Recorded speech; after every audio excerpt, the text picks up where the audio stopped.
chunde.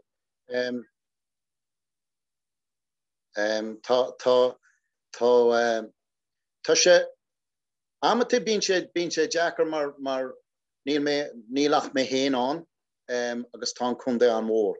Ach nuair a bhfuil tú a plé le coistí phobal is mar sin, bín smuoineoig na daoine sin agus tagann siad go dtí mission ó daoine eile agus tagann siad go thomsa agus déanann iirecht an siúlóid rud a cinnte dhéanamh leo. Mar hampla tá siúlóid faoi láthair, tá mé déanamh siúlóid faoi láthair ag ceapahús an seo fuairmuid grant ón rinn agus tá muid chun é sin dhéanamh. Tá muid ag obair le feirmeoirí na háite a d'orais agus le cuilte go háirithe mar is iad san na húnéirí taló sa náit. Agus nuair a bhfuil tú déanamh rud mar sin caithú ar dosa tuairt faoi deara na daoine atá ar an taló na húnéirí go háirithe, na feirmeoirí. Tá siad sanna dhéanamh bhfuil siad sásta an siúla bheitháin. Mar nuair a bhfuil tú plé le siúlóid caithú tuairt faoi deara rudaí a Harlands nuair a bhfuil an siúlóid an. Tá caithú tuairt faoi deara beidir gaiir. Le pís an sin bhí 60 nó 70 scramblers ar slí an íthreoir láithí. Agus caithú éis rudaí mar sin na tuairt faoi deara go bhfuil an siúlóid seo teachtasteach agus céhíad an beidir na feibaní is na rudaí a bheith as bealach nuair a bhfuil an siúlóid an. Ach sin é. Ach má tá daoine sásta siúlóid a bheith acu san áit, má tá coiste phobal nó mar sin, déanann iirecht obair leo chun é sin a bheith acu. Caithe siad san beidir na húnéirí taló áil ar dosach, agus is féidir go amach is lé an ceist faoin siúlóid leis an drám sin. Agus nuair a bhfuil sé sin dianta is féidir eiceáil ar an siúlóid, mapa áil is rudaí mar sin, agus féidir má tá píosa obair má tá tú obair leis na scéimeaní, scéim an RSS nó rudaí mar sin, is féidir le obair dhéanamh nó rudaí cinnte mar sin, nó na feirmeoirí iad féin. Tá faoi láthair tá walk scheme an faoi láthair agus tá íciocht an de feirmeoirí a ligans siúlóid isteach ar a chuid talá. Tá sé sin ar slí an íthreoir, tá sé sin ar lúbín garmna agus le garad inis tá sé ar an haiminí way in airthar an chunde. Agus ní mór an airgid a bhí siad cínte ach sé an rud nuair a bhfuil daoine teachtasteach ar a chuid talá tá íciocht an le chaid maintenance a dhéanamh ar an siúlóid agus déanann siad é sin. Agus caithim sé bheith méidir idir gástóil mar a dearg, mar idir na feirmeoirí agus idir an rinn agus pápéireachta dhéanamh is rudaí mar sin gach rud a dhéanamh chun beidir íciocht do na feirmeoirí agus freisin na feirmeoirí rud is tá antábhachta na feirmeoirí a chuineáil sásta freisin. Má tá feibaní an catú beidir réiteach a dhéanamh agus tá sé sin tharbheith tábhacht. Ach go háirithe le coiste phobal, má aon coiste phobal atá maian sin agus tá smuoineamh acu. Is féidir teacht go dtí an áró gom héin agus an ceiste phlé. Beidir an riomhre nó rudaí cinnte mar sin. Bach mis amach agus brachan mé ar an áit agus déanamh píosa siúl le duine cinnte an áit. Agus ina dhé sin is féidir an ceiste phlé bhfuil siad a bhíorí deontas chun an siúlóid sin dhéisiú, céhíad na húnéirí talá, ke hiad no kenades rudi marshin rudi practical agus nur will gachrod dianta agus beidir gwil siúlóide an jesú choreras rud marshin is féidir goil goji Sport Ireland sin le dog agus orchas vech an siúlóid sin agus tá sé sin har a tágad mar togan sé an kontúrt a mahas na fermóí agus na húnéirí talú atá an tal acu agus is ceist an bhór sin de fermóí nuair a bhfuil tú play siúlóid nó Rothaíochta nó éisceile ceirtfaí áireachas agus ceirtfaí an má hitchin daoine nó rud a cinnt mar sin ceirtá an ceircáil an feib ina dhé sin agus nuair a bhfuil an cheist sin socrí a gatainine ní bhíonn mór an bíon fermóí sásta go bhformhór níos nuair a bhfuil sé sin dianta agus ach sin tá sé bím se a plé le na cuistí phobal le cuilte leis an údarás leis an rinn le fórum agus GRD freisin rural development ar an tíhile don chunta teangáil idir iad héin agus na ceantrachaí bega tá ag déanú iireacht siúlóide chorpan cín agus go háirithe níl sam cévéad siúlóide tá sa chunda seo faoi láthair ach tá lán siúlóide an agus gach bhliain tá sé ag méadú agus mar hampla bhí me caint faoi ceapú an sin fu muide le óras an outdoor recreation infrastructure scheme atá an airgid a chórtasteach an beidir deisiú chur ar siúlóid nó siúlóid nua nó péiscéal mar se fuamuid airgid ar an siúlóid sin le haid ceapú ach le haid slíonaíochar freisin tá gádrahead faoi láthair ar slíonaíochar agus tá siad de drochstáit agus bemuid in an leis an teirgid sin iad sin a dhéisiú na seandrahead a chórtaach agus drahead nua chur isteach freisin tá muid a plé leis an Euroville faoi láthair le cóla chun na Gaillimhe chun le daoine atá ag Rothaíochta sa chunda agus freisin le Rothaíochta tá darabhra an sin in aiceile idir crossbóthar amháma agus uachtar ard an sin ar tíomh óthar tá is féidir le daoine go is deas a chaileann sin agus písa Rothaíochta dhéanú agus tá muid in an beidir leis an teirgid atá ag teacht deisiúchar ar an cosán sin le haight cyclál agus beidir cean nuachar an freisin agus sinné an job tá sé go háirithe bíonn sé tá sé go híntach ní máilm pápéireacht nó aine eile a cá sé sin a bheith diantaid tá WSs an sin cá sé go isteach le maintenance le gachrod cacha an rinn a chuneáil sucr agus tá daoine an tá siad go híntach go háirithe ach ag deire tá is jobíontach é bhí me fuair mé rud a cinnt hana ó lead iiriseoir san ísiltír agus dír sé ar an cúpla pictiúr a chur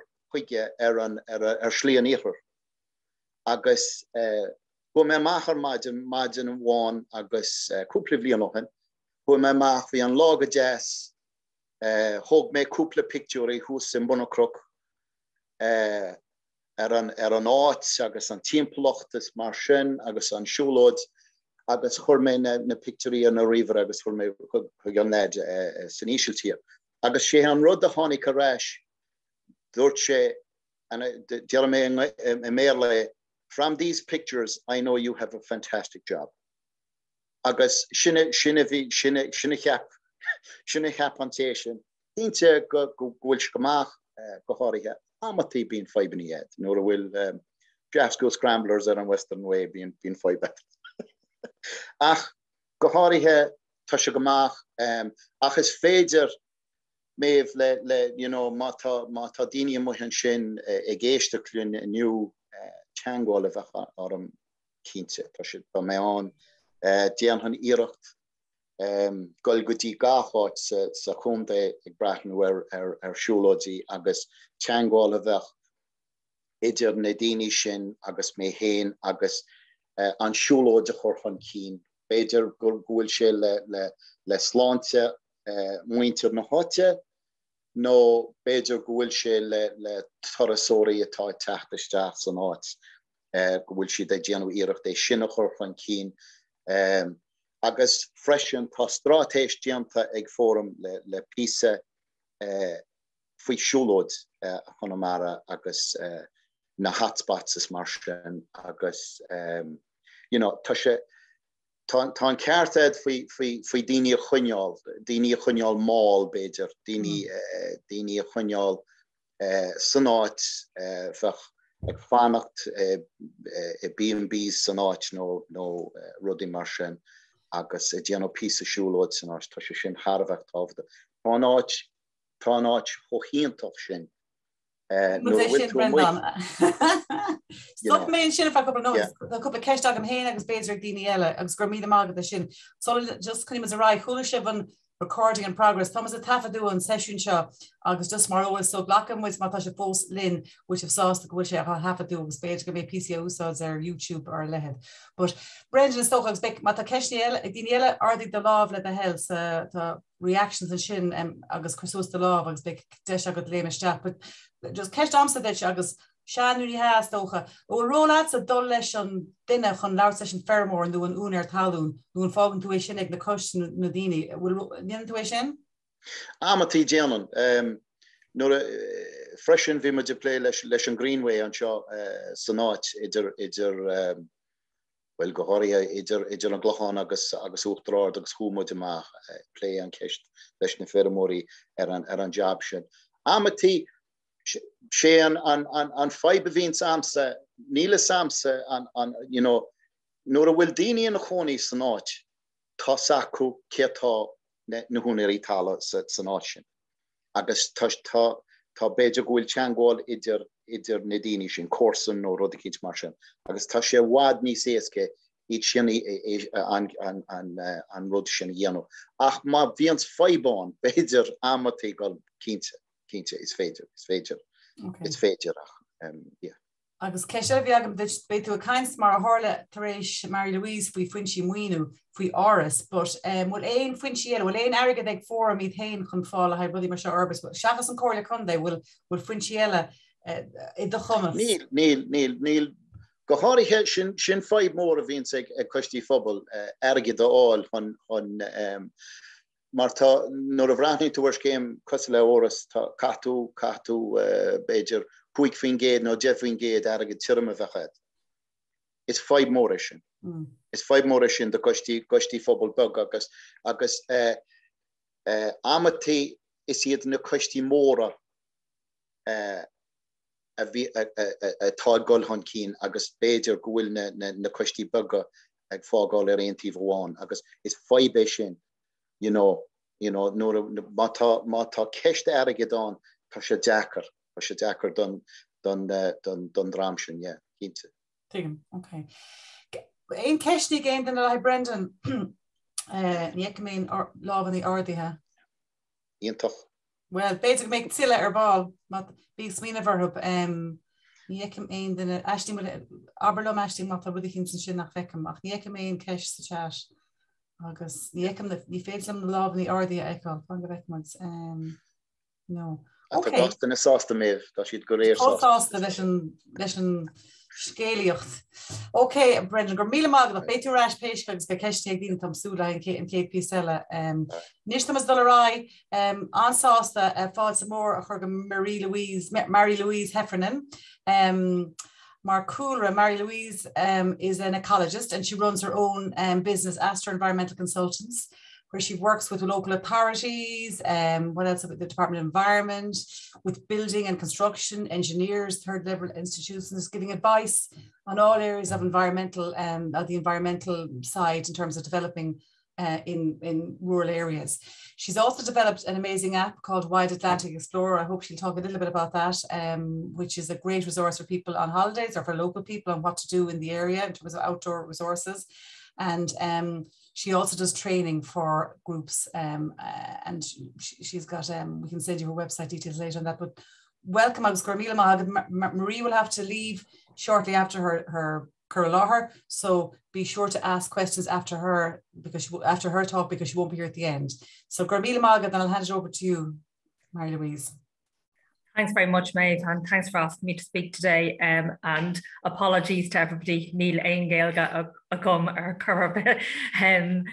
So what I'm going to do is I'm just going to give a bit of a talk about the Natura 2000 network and how that would impact on walk development for people thinking about developing walks. And I'm going to give the example then of a walk that is, I suppose, currently really in development with Patrick McHugh is going to be talking about it later. So I know that we're kind of, the program is fairly tight, so I'll just share my presentation, and please feel free to ask me any questions you want to. So basically, just give me a minute now. Yes, technology. Okay, so basically, the Natura 2000 network really is in place since 1994. A lot of our landscape is designated, and as you can see, here we have, I'm showing you the special areas of conservation in red, and that's sites that are designated for habitats and for species, for instance, blanket bogs and things like otter and salmon. And then the SPAs are ones that are designated for birds. And these sites, basically, you can see they're very much concentrated down, particularly, I suppose, in the western, on the western fringe, and a lot will be in Gaeltacht areas. You can see the huge concentrations, mainly blanket bogs and salmon rivers down the west coast. I'll just give you a sample here. This is an area of Connemara. Here we have Clifton. You can see that, and then you have the various designations. So what that really means for people developing walks, with the designations comes certain responsibilities, legal responsibilities. And the 2010 Planning Act has, basically what it's done is it's incorporated all the regulations, all the Habitats Directives incorporated into 2010 Planning Act. So what that means that is any plan or project that could have an impact on the Natura 2000 network, it falls into the planning net. So what we're finding now in Connemara is things like, for example, fencing falls into planning, extensions, sheds, farm roads, and certainly if you're developing a walkway, that will most certainly end up falling into the planning net. In Ireland, we have things called exempted development. Like, for instance, in other parts of the country, you can put on 40 square meters onto your house. But if you're within the guideline really is within 15 kilometers of an SAC, the planning authority may well ask you for what's known as an appropriate assessment.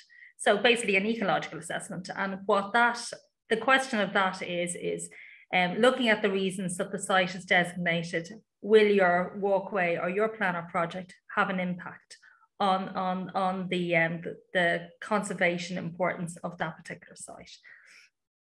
So I have worked on huge numbers of community projects over the years, like everything from, I suppose, doing some sand dune restoration, but definitely walkways with OROs, with particularly with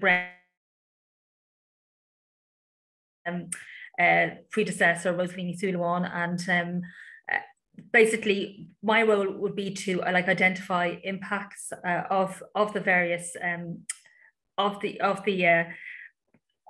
scheme, and then to work with the team then to redesign the project to minimize those impacts. And then that would form the basis of a report that will be submitted usually to the county council as part of a planning application. So if the report then, if the decision of the report is that there isn't a significant impact, it'll be, it's called an appropriate assessment screening. And if it's gotten a more significant impact and requires measures to protect species or habitats, it's called a Natura impact statement.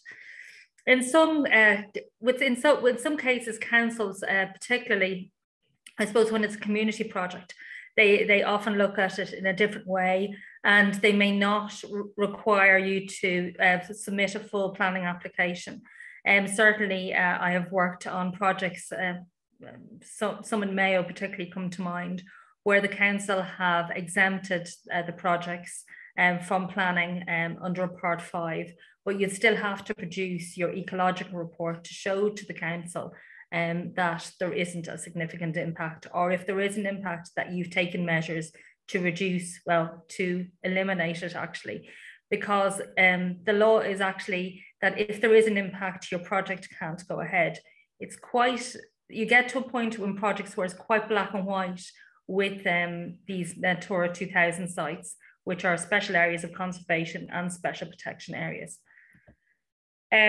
So this is just examples of community projects requiring assessment, like fencing and marine planting for sand dune restoration, walkways for fishing, community gardens, recreational walks.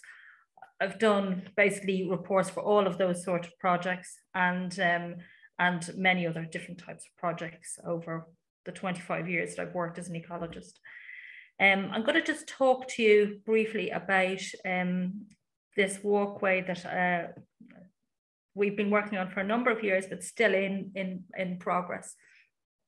So it's a lovely, lovely, beautiful area of Connemara. I think really absolutely stunning, and the biodiversity in this cutover area is quite remarkable. You have huge diversity of flora and fauna here.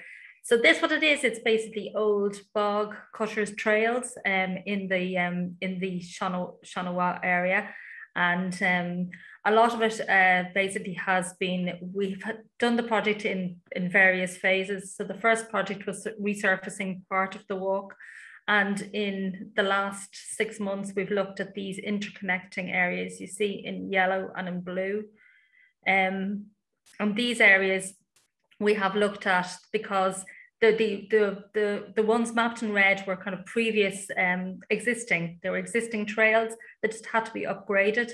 And even in the upgrade, we had to do a report and make sure that the water quality, particularly close to anywhere where it was near any of the water bodies, that was protected. So these new sections then are they're on basically sections which may be slightly cut over areas which are like untouched bog, and we have designed the project to be as environmentally sensitive as possible. And I'd like to just give a call out to Patrick and to Jimmy particularly, who we work together with, work very, very closely to make sure that that what we were doing was as compatible with the designation as possible. So, of course, this is frozen now. Oh, here we go. Okay, so what we had identified as the issues on that particular site was impact on designated blanket bogs, potential impact on clean waters with salmon and otter present, and sites selected to protect those species, and potential as well to disturb the rare birds in the area, and indeed otter too. So basically the solutions then that we came up with were basically, so in order to protect the bogs and their hydrology, we proposed to use eco-matting rather than basically gravel pathways. We positioned walkways as far away as possible from designated areas, and we made sure that we didn't have bridges that had to be pinned inside, so no excavation, no concrete pouring. Instead of putting in side drains on the roads, we've raised the road level so that it would drain naturally.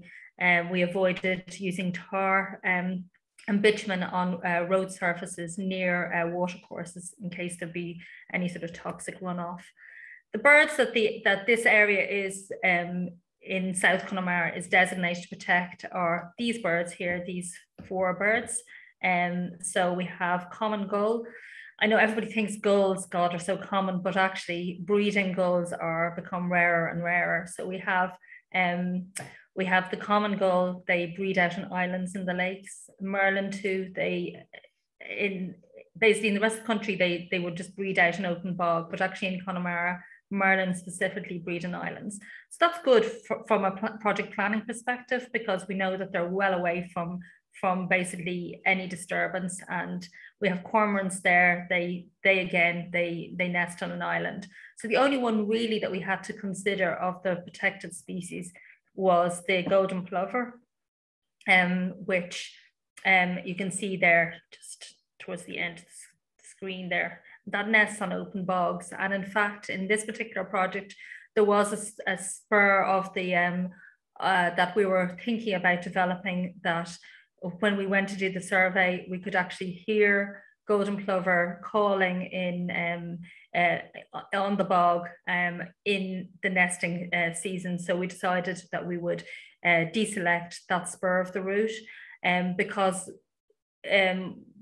the fact that it was there and calling, there's only 5 pairs in the 20,000 hectares, and it's one of the reasons for site selection. So that would be a red flag for that project.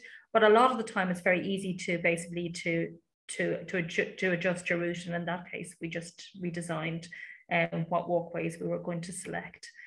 There are other birds in the area. We can see red grouse, and we have Greenland white-fronted geese, both known from the bog areas. Another walk I was working on with Udaros, the Greenland white-fronted geese, we had to look at that, whereas that still is basically in process, but at the moment the initial proposed route isn't suitable because it would disturb these birds. And then otter is, we have the largest population of otter in Europe. In parts of Europe, otter is extinct, but we have a very healthy population. And we, during the project design, we basically, I suppose we didn't really need to take any specific steps to protect otter in that circumstances. The only really things that we were looking for in that case was, in some cases, dogs will have to be on leads, just particularly in the summertime when the birds are breeding. But other than that, it was just a matter of being careful with our route selection and to make sure that the project was compatible with the designated status of the area. So I suppose we were very lucky, actually, because I think we had a very good team who basically all understood the importance of the area, and we worked very well together, doing the site visits and making sure that we came to agreed solutions for any problems that arose. So I would advise you, when planning a project, 15 kilometres is not a big distance from a designated area. A lot of the West Coast is designated. It's easy to find your sites on the your walkways. Have a look at the National Parks and Wildlife Service npws.ie viewer. You'll see where the designated sites are. Get ecological advice early so that you don't waste time on a project that isn't going to be compatible with the designated area, and it won't be a runner. The earlier you get the consultation, the better the shape of your project will be, and it'll be easier to basically plan with the county council whether you need a planning application or whether they will exempt you. So that's really it. Thanks for listening. I wear so many different hats. I thought I'd put all of my hats up. I do training in impact assessment in the Ecology Centre. I do my impact assessment through Astra Environmental Consultants, and I would love if you would all download my app, Atlantic Way Explorer. If anybody has any walks, I'm very happy to put a pin on the app to a trailhead. If people would want to send me a trailhead pin, a description, I'd be happy to put it on the app for people. Feel free to, I'd only be delighted. Please download the app and review it, of course. Here's the logo. It's downloadable from the Google and Apple Play stores. And if anybody has any questions, I'd be very happy to take them now. Thank you. Marie-Louise, and I'd say put up the name of the app on the chat as well for everybody, just to remind them. I have it downloaded, it's great. Thank you. That was fantastic, you covered a lot there. It's quite technical, and I probably want to ask a question. They say this isn't a stupid question actually, but I don't think.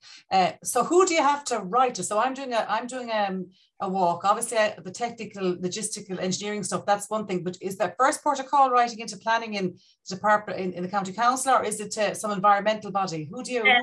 Department of Environment. Who says to you, show me your SAC compliance, or who? Oh, okay. So the way it works is, you're developing a walk and you know that it's in an SAC, for example, okay? So you'll probably be working with an engineer who will have some connection to an ecologist who would give you some advice. You might be able to get some advice, just sending them a pin and saying, what do you think? Do you think I will need an ecological report? It's kind of as well up to the county council. I would advise, for I suppose the cheapest route would be to go to the county council, have a meeting, show them your plans, show them where your SAC is, and say to them, what do you want? Because in some cases, the responsibility for doing the ecological survey legally rests with the county council. And they always push it out then to the private individual, and they push it out to community groups, but legally they have to make basically the ecological decision on it, and they will ask you probably to provide information. In some cases, the county council are prepared to do that work themselves. Some of them have ecologists in house, like Galway doesn't, but some of them do, and they may facilitate it. Or in the case of the Seimineár walk, for the first phase, I think they wanted us to produce a report, an ecological report, but then they were happy with that, and then they exempted the planning, if I remember correctly. So there's different ways of approaching it. So the best thing to do is talk to the county council, ask them what they want. And that's a good start. You can't go off on a solo run, just pat, So, anyway, that's important, obviously. So I have a question here from Cahill. Kesh, is there any guideline to the maximum type level of work that can be done without needing assessment, or does it depend on the site and or the relevant local authority? So I guess what he's asking there is if you're doing a tiny bit of a job, does it matter? Well, unfortunately, it's appropriate assessment. This process is without a threshold, okay? So black and white. So basically, if you don't really, I mean, as a non-specialist, you won't know whether your small works is going to have a major impact. Like, for instance, you could be replacing a single culvert on a road, but that might result in drainage of your bog or something. So for you, you're thinking, well, it's only a small little drain, but the impacts could be quite considerable. So I would always basically look to the county council and say, listen, this is what we're doing, can you exempt it, and make sure that those ducks are in a row, because we're moving into, I suppose, a period of time where a lot of our biodiversity we're in crisis. Worldwide, 80% of aquatic species is gone, and we're not any different in the west of Ireland, even though we'd like to kind of think, low population, not so much pressures.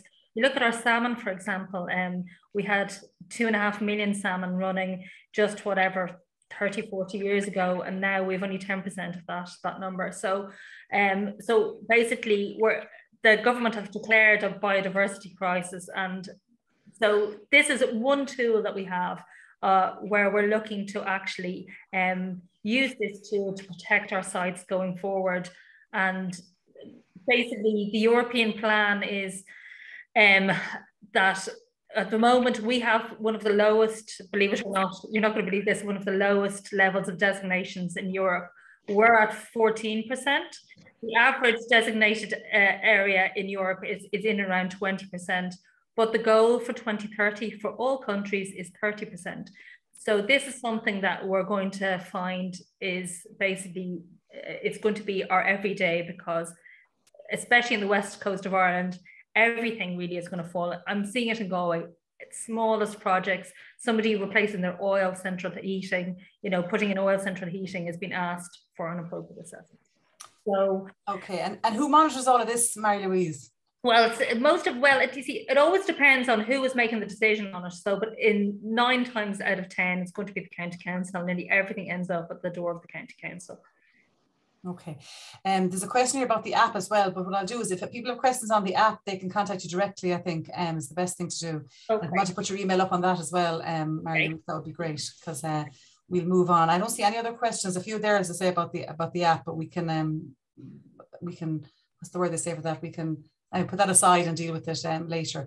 So Garmila Mahagat, that was fantastic. Absolutely brilliant. Covered a lot. Another question. Oh yeah, what's the difference? We'll do this one. What's the difference between a proposed NHA and an NHA? Okay, so basically an NHA has got, it's got legal status, and a proposed NHA doesn't really have legal status. The only status it has often is there's 630 of them. They're often listed in county development plans, and it really is it depends on the local authority. In some cases they will require an assessment for a proposed NHA, okay.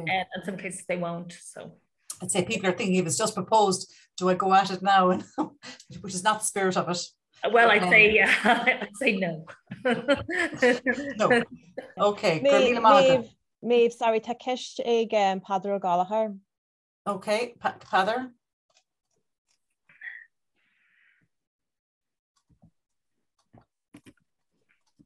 Correct the mic, Padar.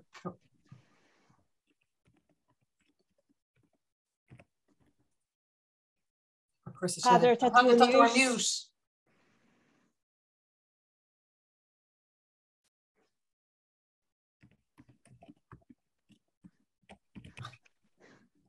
Brew on microphone, press the microphone icon.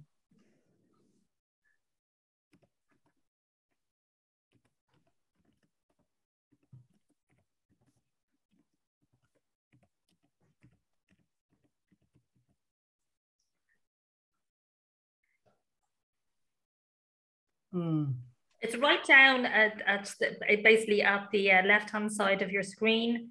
You'd see there's like a little that says mute on it. Here we are. You've got it? Man, he has it. Excellent. Yeah. No, thanks, Mary Louise. My question, you only mentioned the MPWS, I think, once in your whole statement there. We've found that dealing with the council is quite easy, and they're very accepted to a lot of propositions. But we found that the MPWS will object to absolutely everything. Is the bar raised so high as regards SAC areas that the only upgrading or resurfacing possible is like a raised boardwalk now, which in some places would be impossible or just cost prohibitive? And the MPWS now, it just will not allow us even to do any repair work. There is so much erosion going on, both from the weather and from people using areas. We only want to do a small footpath for walkers and for golfers, and we've just met a stone wall. We've done all the management plans, EISs, NISs, appropriate assessments. Okay. It's cost us thousands over the last 5 or 6 years, and we are getting nowhere. And well, I suppose, like, I don't know the project, but the thing to remember is you're not really trying to satisfy the National Parks and Wildlife Service, because the ones that you really have to satisfy are the ones who are the decision makers. The decision makers are the county council. So basically, as long as the county council are happy, you're shaking your head, because legally that's who you're satisfying. They're the ones who make the decision. Now they have to take into consideration what National Parks and Wildlife Service is saying, because National Parks and Wildlife Service are a statutory consultee in law. So, like, I don't know, I mean, where are you stuck with it? Well, we've recently had a planning application turned down. The county council were quite willing to accept our planning application, but they said we'll have to go to the MPWS. As soon as they went to the MPWS, that was it. Planning application turned down. Okay. So the county council were quite willing to work with us, and they could see the value of the project we were doing, which was a small project really, but which would help hundreds and hundreds of people every week. And as soon as they went to the MPWS, it was turned down flatly. Okay. So yeah, that's our problem. I mean, and I'm sure it's not. Heather, it's a hard one to answer here because it's so specific. But look, let's follow up after this, and maybe we can help in some way. I don't know. I suppose my only comment is basically just really that it's important to get good ecological advice early on so that you're not spending huge money. I mean, you should have had, if that's a red flag project, your ecologist or somebody should have said that to you, that it wasn't going to happen. And like sometimes, like we have had 2 incidents recently where I've been out consulting on walks, and I've said it in 2 cases recently, this is not going to happen because I see all the red flags, don't waste your money on it. No, well, that didn't happen to us. We got an ecologist 5-6 years ago to do a full report. And if this project had been only just a year or 2 ago, it would have been passed. It would have been passed, no problem. But the bar has been raised so high now. So it is true that things have changed. That good ecological advice 6 years ago may not run today, because there has been a few big court cases which has changed the whole view of how projects are given permission through the county council, and the county councils are scared to give permission to projects that there's any doubt about. So it's easier for them to refuse it. So that's our problem. That's a tough one. It really is, Heather. So we'll be looking for help from Údarás na Gaeltachta to support us and back us and talk to people, and etc. Maybe. Absolutely. If you want to contact me, Peter, and I'll have a look on, basically you can just send me a link or whatever, and I'll have a quick look at it and see if I think there's anything to move on it. Okay. Thank you very much. Thank you. And the same for us, the Donegal office. Anyway, we can talk again, Peter. Gurmahagat. Okay. Gurmila Mahagi, Squealy May, Mary-Louise and Ish. We let you go, Mary-Louise, and thank you so much. That was wonderful.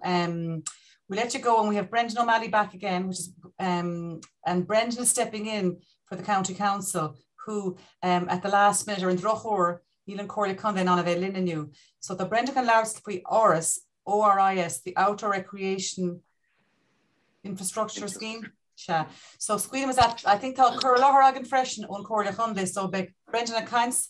Har an Curlor cyn ar sbríf sé age. She's just Curlor firmas on Corley Conde. So leis get on Corley Conde the broner, but then the Brendan Earth Ma agus tá sé play leis an scéim Gomininic Areno. So súling go mission on so agus tá rucha Harvey táfad ar nó mar ganin arigad ní léin féidir no brianna. So rachamids an ága Brendan ish for mahagad.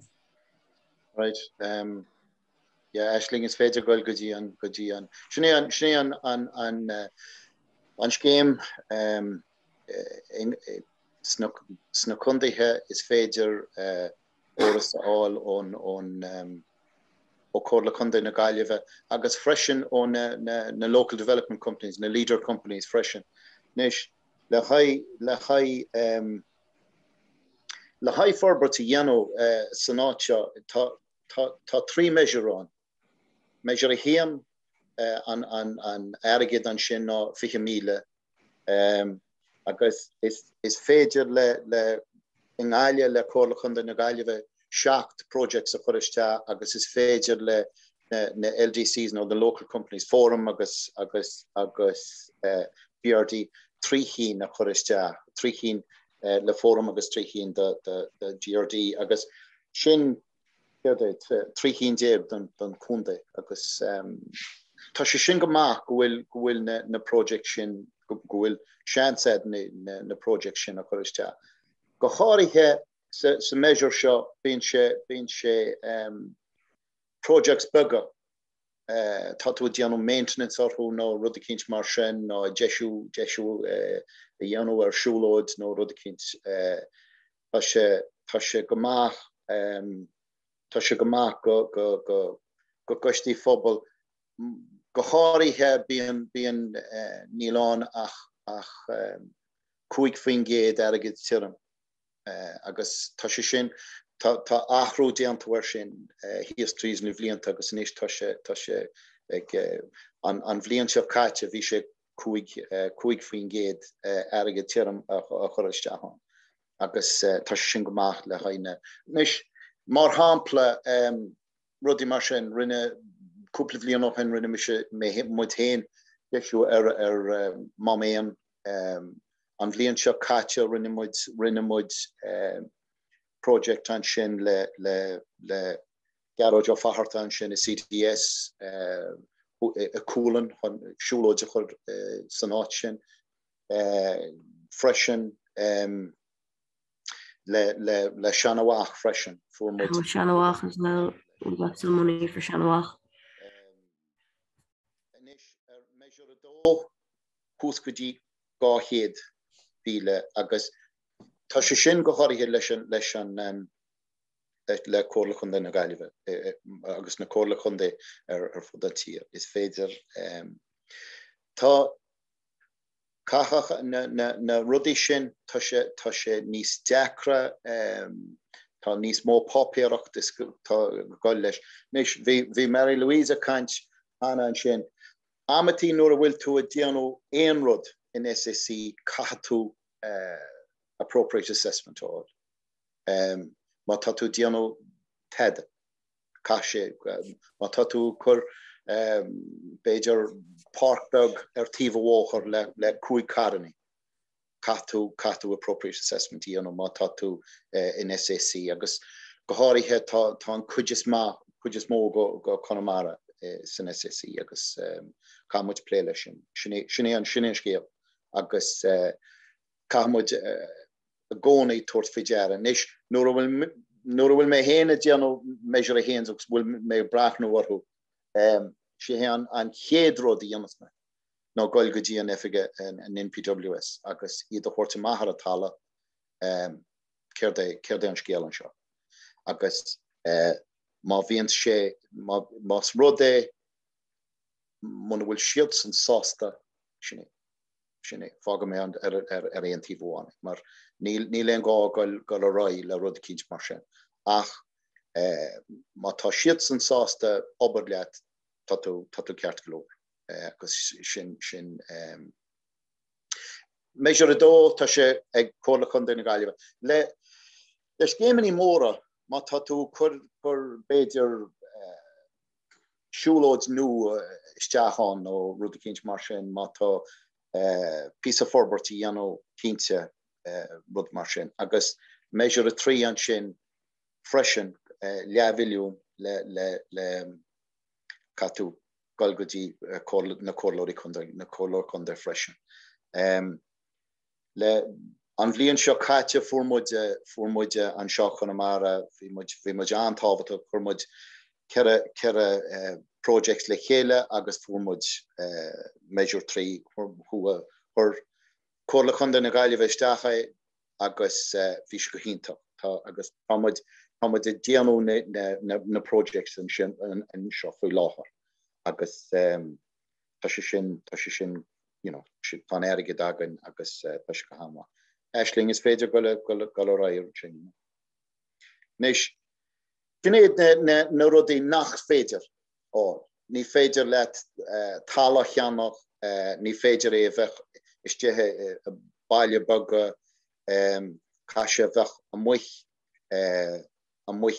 faoin tua agus tá sé sin má tá éon sim ag daoine in áras an bhliain seo thugann is féidir an is féidir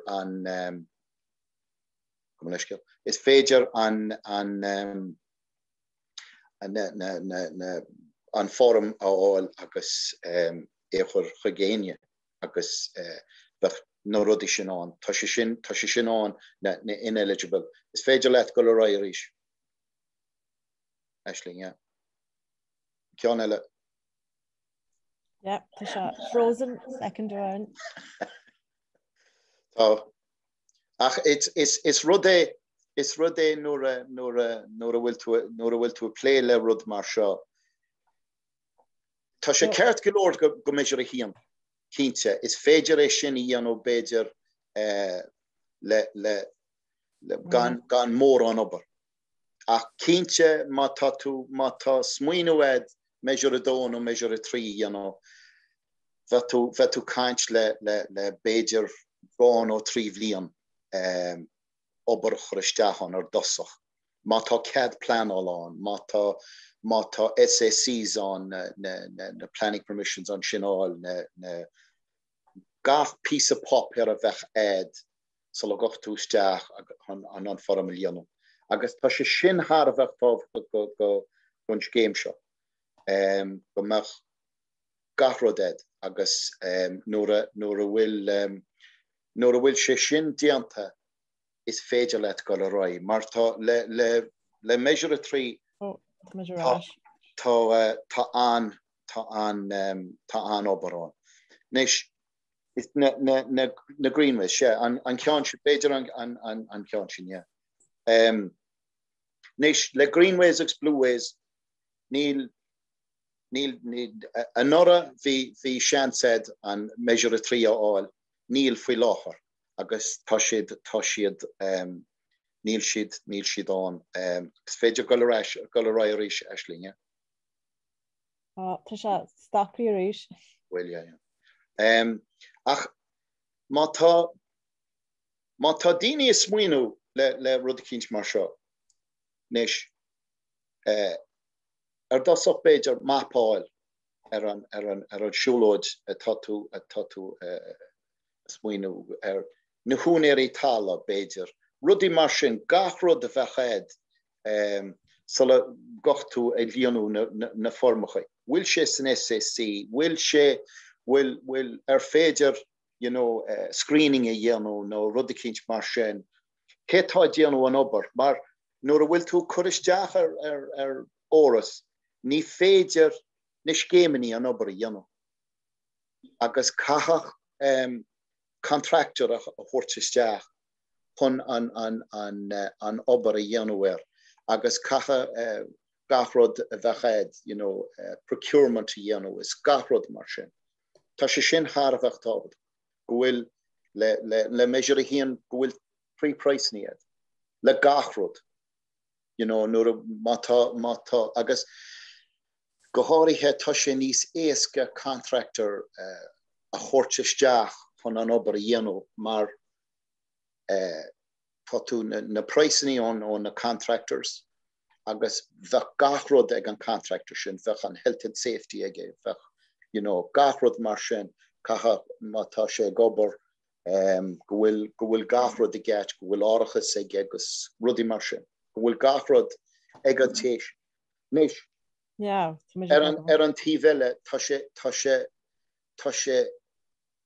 a kuristach and the skemini capum sahin agus na communities freshen mar hample the ta an obergianta eg an shin hiesa corla canter eg Jimmy Rainey agus Patrick and shit agus Maureen an ober ta dianta ako agus is ober ta dianta eg na skemini eg the lads and shit agus you know, tasha an jacker ober marshin a chonyol le oras mar tatu ni feder shin a choristach an former dosa.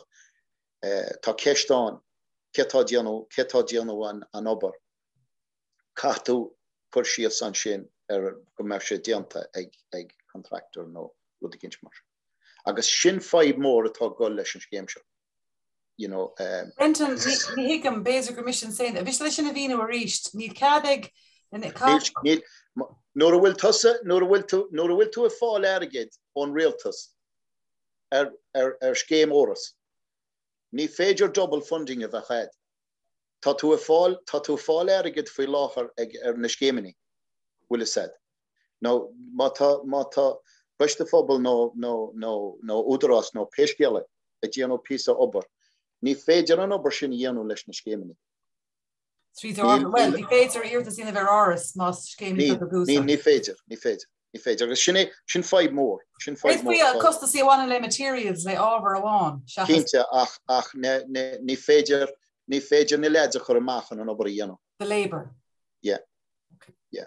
Agus tá 5 more. Well, amati certá ni leidse dhéanú níos nó na cailíní tá muir na scéimini. No má bhíh seans acu bheith si dá an bhródúil as rud mar seo tá siúlóid mór déanta gan an sin agus tá ceapan gur 5 mór atá go leis an scéim seo.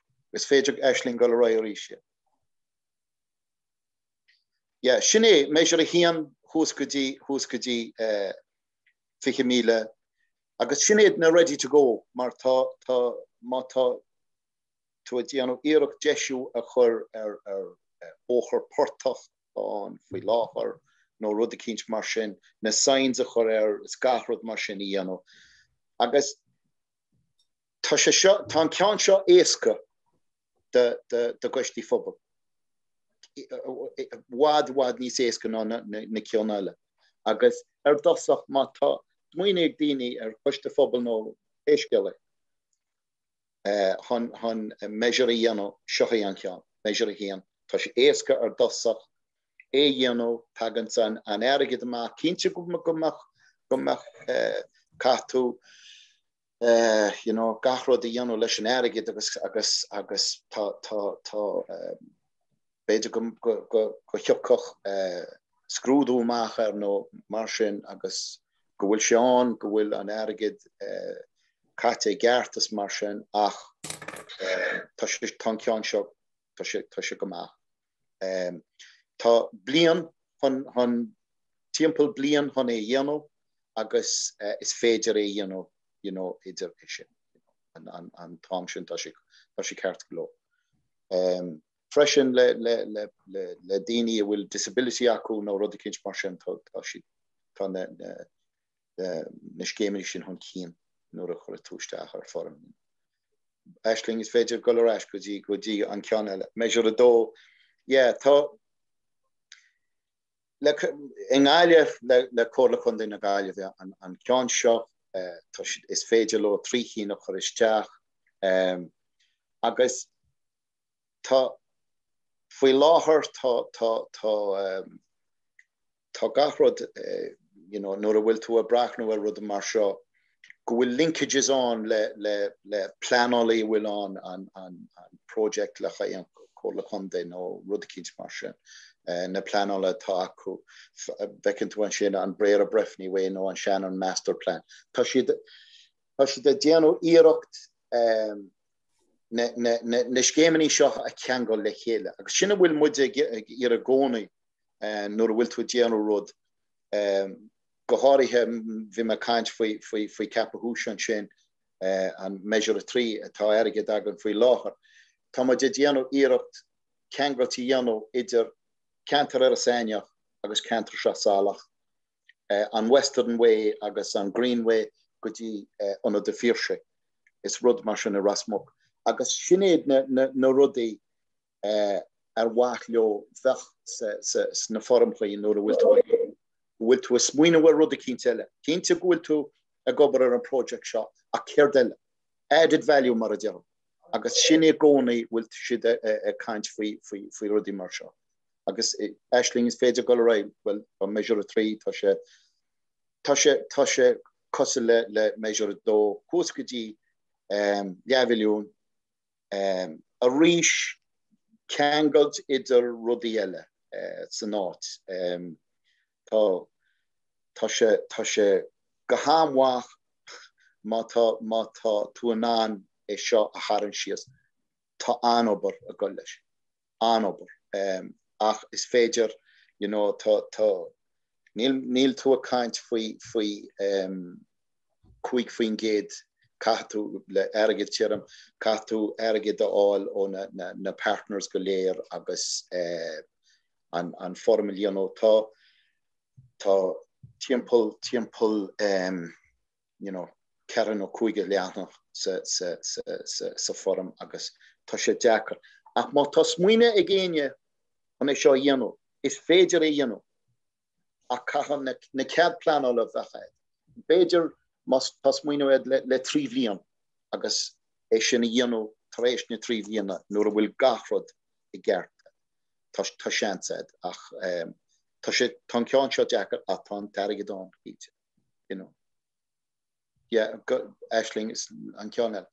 Yeah, Neil, seo é an ceann nua tháinig isteach development measure an bhliain seo tháinig sé seo isteach. Níl is sam chur aine nó isteach faoin rud seo. Nis, is féidir airgid aáil le chaid béidir feasibility study nó rud a cinint mar sin. You know, a dhéanamh iarracht cead pleanáil á. Céhíad na appropriate assessments is rudí mar sin. Sinú na rudí bhí Mary Louise a caint faoin sin. Agus is féidir airgid béidir a charint amach as an measure seo chun na measure eile dhéanamh. Mas máiliad an bhliain seo chugair. Agus tháinig ceisteisteach an sin, tásúla go mbeidh an órasán an bhliain seo chugair. Tá sé an inis le 3 nó 4 bhliain an nuas agus tá sé go maith chun scéimení áil.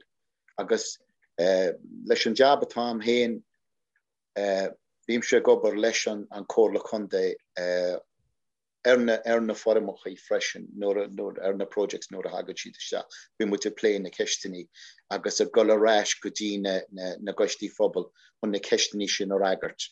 Solagacha an formisteach sa deadline bhfuil is agus ach sin é níl tedéán sé an Joontas level déir 9 faoin géad Jeff faoin géad match funding ar an measure a héan tá sé níos ísle ná sin is féidir you know Tá is féidir match funding an choristeach ar na meetings a bhí nó rudí mar sin na gaistí phobal iad héin agus is féidir réit choristeach an sin freisin faoi voluntary labours rudí mar sin. Ach tá sé agus an piece of sin labour provided by the participant on the TUSAR RSS is not eligible. So tá sé sin an tábhacht nuair a bhfuil tú choristeach na formachaí gohfuil an ólas sin. Agus Aisling is féidir go le roiéis. Yeah. Sin é tá caith tú tuairt faoi deara gachrod nuair a bhfuil tú choristeach you know an tám sa bhliain bhfuil tú a déanamh an obair rudí mar sin. Má tá na héan a déanamh nead nó sa nead ní féidir obair a dhéanamh ar crín nó rudí mar sin nó an eice rudí áitrí. Bhí Mary Louise a caint faoi sin faoi áitrí mu sabortach féidir go bhfanach tú go dtí gohfuil siad sin créachní agus imóin siad siad go sibharáis ag déanamh an obair, you know. Agus ceann beidir an Níl Samuel ceann eile an, yeah. Thomas gán ará a rénos Brendan, Thomas bit amach sam. Yeah, no, tá sé an is rud an a wacha, is céim an a wacha ach bheith má tá tú ábalta dhéanamh is céim an a wacha agus ach catú obair a choristeach ar dosach agus na dusa bheith I bróid bheith si tá airgidán agus sinné, yeah. Gur míle maigad a Brendan, bhfuil ceiste géantaine ar sin ar le, bhfuil tá sé Zachary the Raggers ar nóid mar níon Comhairle Chundae a Brendan, but tá was ná sonraín Comhairle Chundae ar ráid éidir atá bhil ar go rénos, but má tá aon rud ar le gur bhhaile daoine ceiste chur ar Brendan bhí seo. Aisling, yeah, just ar oglamí hiiscint, tá cadig na scéimena sóisialta, tá cada acu obair a dhéanú ach Hannah bhfuil muid an tá cuig fan géad cóhaoinniu I gceist leis an óras agus bhí muid ebalta na scéimeanna a choriste mar cinneal benefit in kind or in-kind contribution da chuid den obair sin ach ní féidir den sinna dhéanú nes. So te cadig na scéimeanna an obair dhéanú just ar ogla gróin mí heiscin sin. A just ní féidir linn an táim a choriste hanis mar fort den cuig fan géad cóhaoinniu in contribution in kind. So hanna héin na blianta siar bhí muid an uirinte na scéimeanna úsáid more contribution in kind ach ní féidir in sin. But ní sin le rán nachfuil cadig na scéimeanna an obair dhéanú. Ach ag deire is mór an trúan nachfuil you know, daoine an is sin dhéanú mar tá na scéimeanna an tábhacht go áit chuig. You know, ma tá daoine an agus is daoine san áite tá gobar orthu, you know. So gan iad ní hárlach tromlach an obair, nó formar sa méfach cínstan, yeah.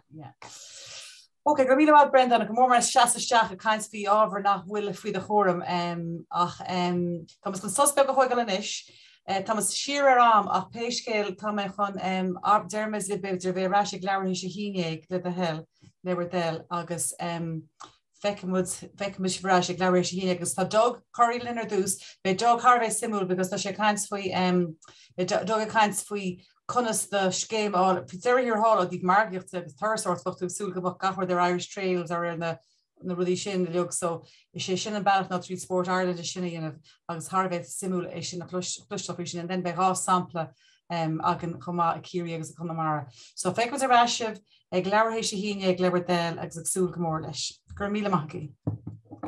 Sila ceol, bhain DJ.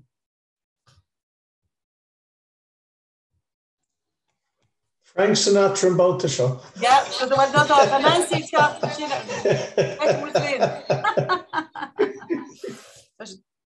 no.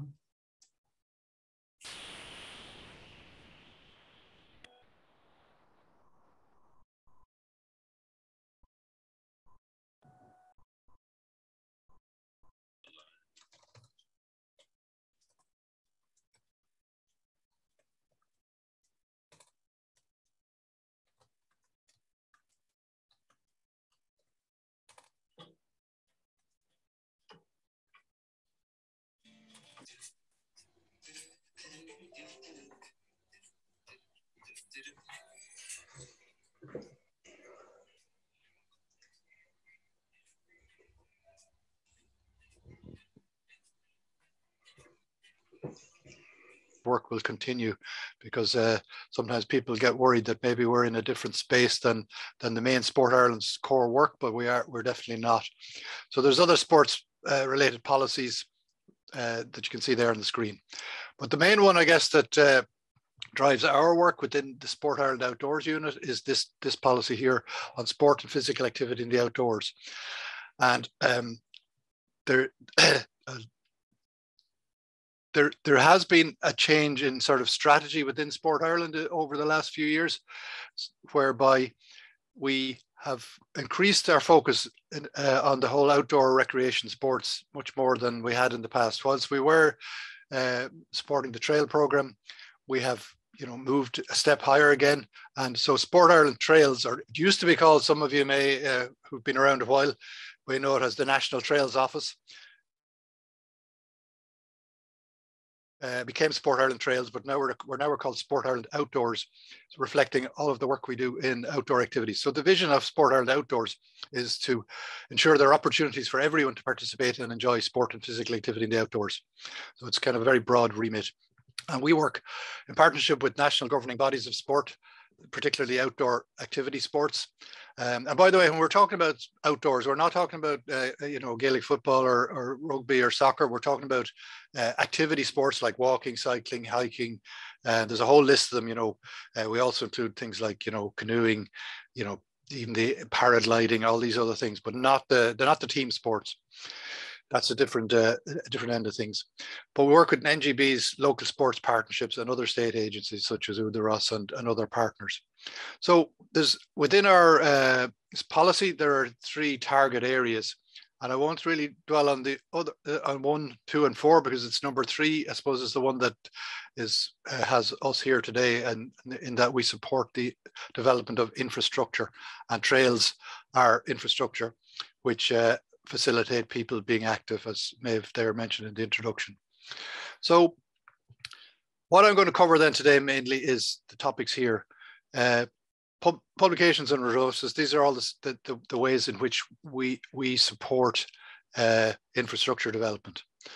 Trails criteria or standards, maybe it used to be called, but we're using the word criteria now.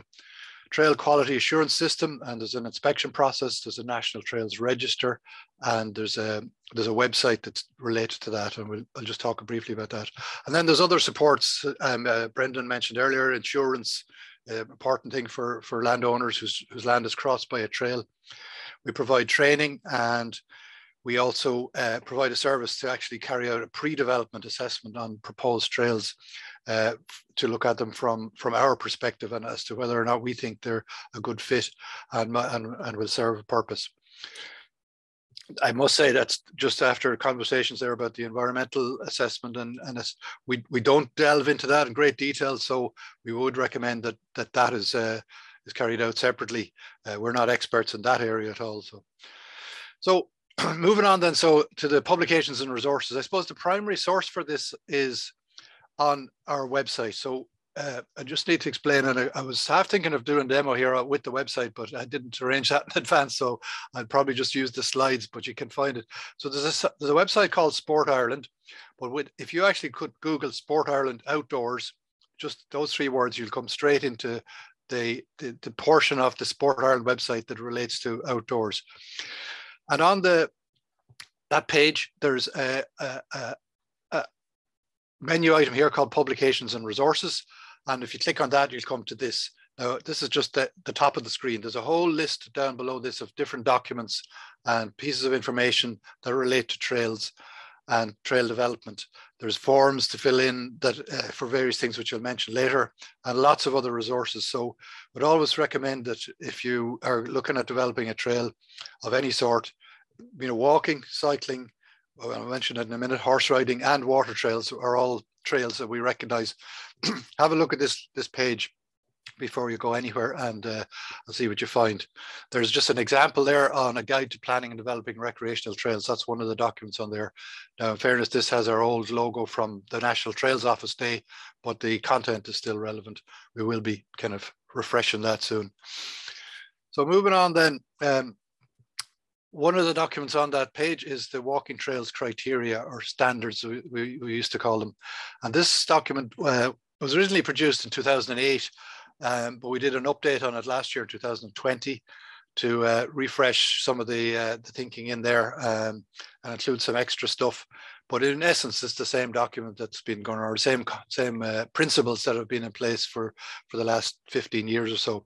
So this is outlines all of the different things we would expect to see on a walking trail in Ireland. And just to let you know, it is endorsed by all of these different agencies, departments, Cuid, Fáilte Ireland, all the agencies that are major stakeholders in trail development. And in fact, as you know, I think there you saw from the Brendan's presentation on the ORIS funding, it is a requirement that projects will meet, walking trail projects will meet the criteria that we've got here. And as you see, it's supported by that Department of Rural and Community Development. So within the criteria, I suppose, just a very quick summary, there's kind of 6 major kind of, what do you call it, key components that we do deal with, which is, as you can see here, landowner agreement. Obviously, if you haven't got the agreement of landowners, you're not going anywhere. And whether that be private landowners, farmers, or public landowners, including the likes of Cuid, you do have to get their permission to develop a trail on their land. The trail infrastructure itself is, I suppose, the nub of the criteria, and it's all of the details about the waymarking and the trail surface and the trail furniture, just stiles or gates or whatever. That's all covered in here.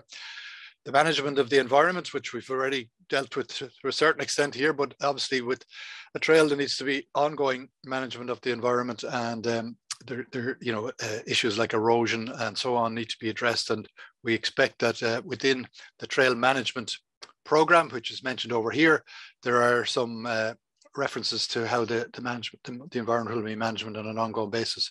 I mean, one simple part of that is just the whole business of litter and making sure there's a management plan for litter on a trail. Obviously, sometimes more popular trails, unfortunately, people tend to be a bit careless and litter can be an issue. Obviously, another big facet of a trail is the safety, and there's a big focus on ensuring when developing a trail, it's safe and that there are ongoing inspections and maintenance of the trail to make sure it stays safe. Then the trail experience, that's kind of a broad term referring to a couple of things. One is the actual physical experience on the trail, but we also cover under that heading information about the trail, because one of the things that people tend to forget sometimes, develop a trail, but you do have to have good information about it, both online and maybe on a map board or information board at the start of the trail, because if people don't know what it is they're going to do, you know, that includes like the distance, the difficulty of the grading of the trail, a bit of a description and so on, and even some pictures, because that sort of thing encourages people then to go and do it. So having some information for people before they go and visit the trail and also when they're at the trail is critical. So, oh, sorry, skipped there. So that's the walking trail criteria. We also have a work in progress updating the cycling trails criteria, the water trails criteria, and the horse riding trails criteria. Now, to be honest, horse riding trails are tricky because they obviously, you know, there's more issues surrounding development of horse riding, and I suppose generally it's difficult for horse riding and other types of trails to coincide, but we are proposing various things in these horse riding trail criteria, which you'll see in the next couple of months. Cycling trails we've had for years, but we're just updating the criteria on that, and water trails, that's also tied in with the whole Blue Way project. So there's specifics in there for both paddling trails, snorkeling trails, and dinghy sailing trails. So the 3 different categories of water trails outlined. So the trail quality assurance system, as we call it, is the kind of nub of our work. There's a trail inspection process, and just in summary, this chart here shows the trail is developed, and the trail development organization requests a trail inspection, and I'll just talk about that in a minute again, from Sport Ireland. And once that's completed and everything is okay, the trail can be added to the National Trails Register, which currently has over 900 trails, and it's also displayed on the National or Sport Ireland Outdoors website under the Find Your Trails section. And I'll talk about that in a minute again. Is also eligible for the National Trails Insurance Scheme. And then on an ongoing basis, we would carry out an audit of all the trails on the register, approximately 20% per annum. But in fact, we've been doing a lot more than that in recent years. So that's just a very high level summary. So I'll just go through a little bit more detail on that now. So, when a trail is completed, what we ask, if you want to be added to the register, we ask the trail management organization to complete a trail registration inspection request form, or registration inspection request form, which is a fair bit of detail in 4 different sections. One, providing all the details of the trail, you know, the length, you know, also it confirms things that like you've got permission from all the landowners and all of that prerequisites for us to do an inspection. Then there's a section where you describe how your trail is managed. There's a section on insurance where you answer various questions and tick the box as to whether you want insurance or not, because that's not automatic. You have to actually request insurance. And I'll talk about the insurance a bit more later on. And then we ask you to provide all the information about the trail in terms of the details that would be on our website if and when the trail becomes registered. In addition to that, we ask you to fill in what's called a trail management scoring sheet. And this is something that was added to the new trail criteria last year, but has been in place for a few years now. The need for every trail to have a whole system for management, because I suppose historically in the past, we used to inspect trails and everything was fine, and we'd go away and come back 2 years later and nobody had been near the trail since. as in there was no management of the trail on an ongoing basis, no monitoring of the trail, no maintenance, no nothing other than the bare minimum.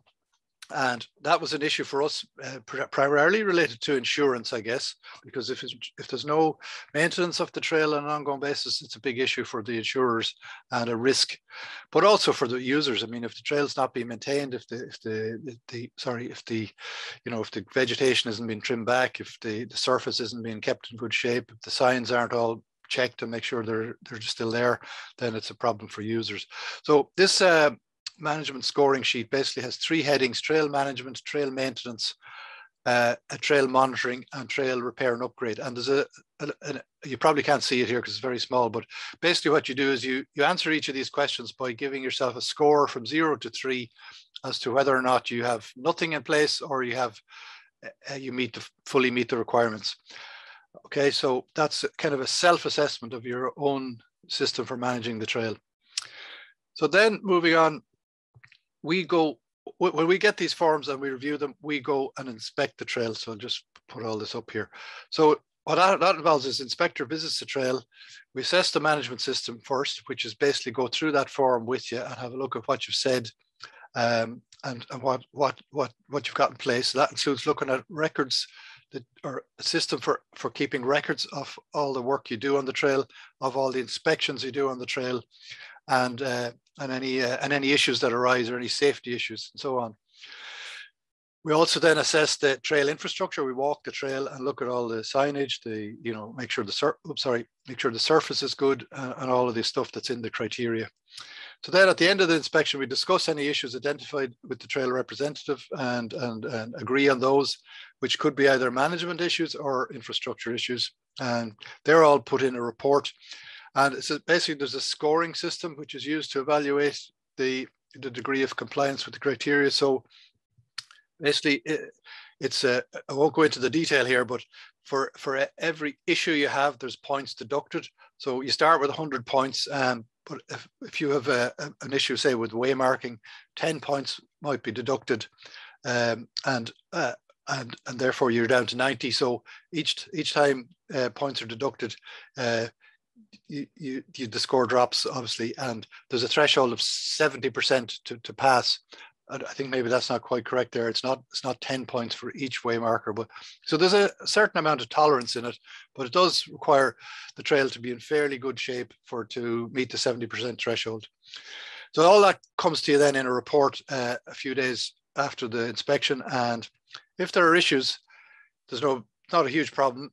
Issues can be addressed and reported back to us, and we have an online kind of dashboard system now, which I'm not going to go through in detail here, but you can go online and update the findings for your trail with the actions you've taken, and including, say, pictures of what you've done to fix the problem. And if all that's okay, the trail can become registered. So that's assuming you have issues. If you have no issues at all in the first place, the trail is automatically registered, and what that means is added to the trails register. So currently there's 946 trails on the trails register. That's 836 walking, 105 cycling, 3 water trails and 1 horse riding trail. So that just gives you a feel for what that looks like. And all of these are available and displayed on the Sport Ireland Outdoors website. So here's what the website looks like. So when you go into Sport Ireland Outdoors, there's a box called Find Your Trail. And when you click on that, Find Your Trail, you come into this page where it shows Find Your Walking, off-road cycling, on-road cycling, paddling, or horse riding trail. So when you click on one of these boxes, and I've just kind of done a demo here, for the Find Your Walking Trail, you come to this page here. So this is basically a search for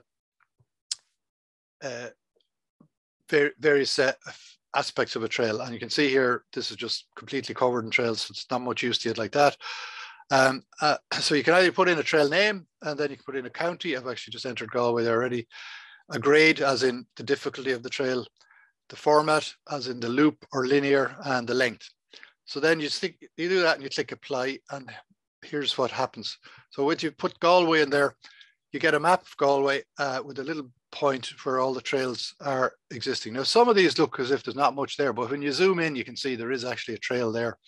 And this is obviously what's this? Is that Suck Valley Way or something? It's quite a long distance trail, so you can see it's quite a lot of it on the map. So you could search by any of these other functions either, and leave out the county if you want, or search by grade or anything else. So and then when the other thing is there's a list view, there's a map view and there's a list view. So when you go to list view, you can see a list like this of all the trails. And then, and I think I've done it here, but when you click on these, any of these, you go to the next level, which brings you into the details of the trail itself. So this is just one of the trails in Galway, on the islands. And you can see it gives it's easy, it's 10K long, 3.5 hours to do it, to loop, and so on, and a map here. And then there's a further link here where it brings you into a downloadable map of the trail that somebody, if they want to, can print off and bring with them, a paper copy. You don't have to print it, but of course it's useful if you do. We are talking about adding GPX files here so people can download the trail onto their phone and all that thing that people do now, but that's a work in progress at the moment. So of all that 936 trails, they're all on the website, and you can, so yeah, as you can see, I think part of the question was, what's the benefit of being on the trails register? Well, I suppose one of the benefits is that your trail will be listed on this website, and there's quite a lot of hits on this from overseas as well as Ireland. So if somebody is from visiting the country and they want to go for a walk, if you put into Google, trails in Ireland, this is the first website that will come up. And if you put in any trail name, generally speaking, our website comes up first with that trail. So it is definitely the go-to place for information about trails. We do still encourage developing groups to have their own website with more specific information about their trail, or maybe the locality and so on. So this box down here at the bottom, we also include in there sometimes a link to another website for further information, and then we can go to your website, and you may have the maps again, but you may have other information that you want to promote locally. And the next benefit is the Trails Insurance Scheme. So just to explain what this is about, because sometimes people do get a little bit confused as to what this means.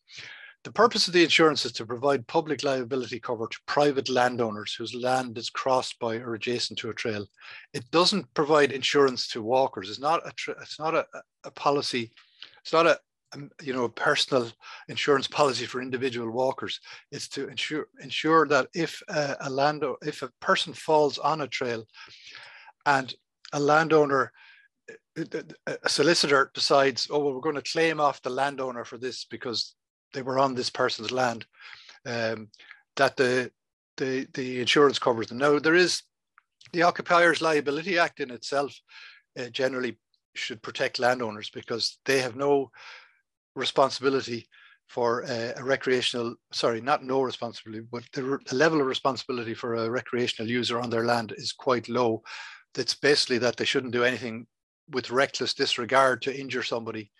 But that doesn't stop solicitors putting in claims anyway from people. Now, to be fair, there are very few claims happen. There are some spurious claims here and there from around the country for people who are obviously chancing their arm when they've said they've fallen in a pothole or something, and most of these there's never any payout on them, but it does provide reassurance to landowners that they are covered if there ever is a claim. And so that's what gets us across the line in terms of getting permission to use private land. The second aspect of the public liability cover is that the trail management organization, as I've said there, on request, can also be covered by this policy. So that means that if you're managing a trail and for some reason something goes wrong, and again a solicitor decides, oh, we're going to sue this whatever it is community group who's managing this trail, you'll be covered by this policy.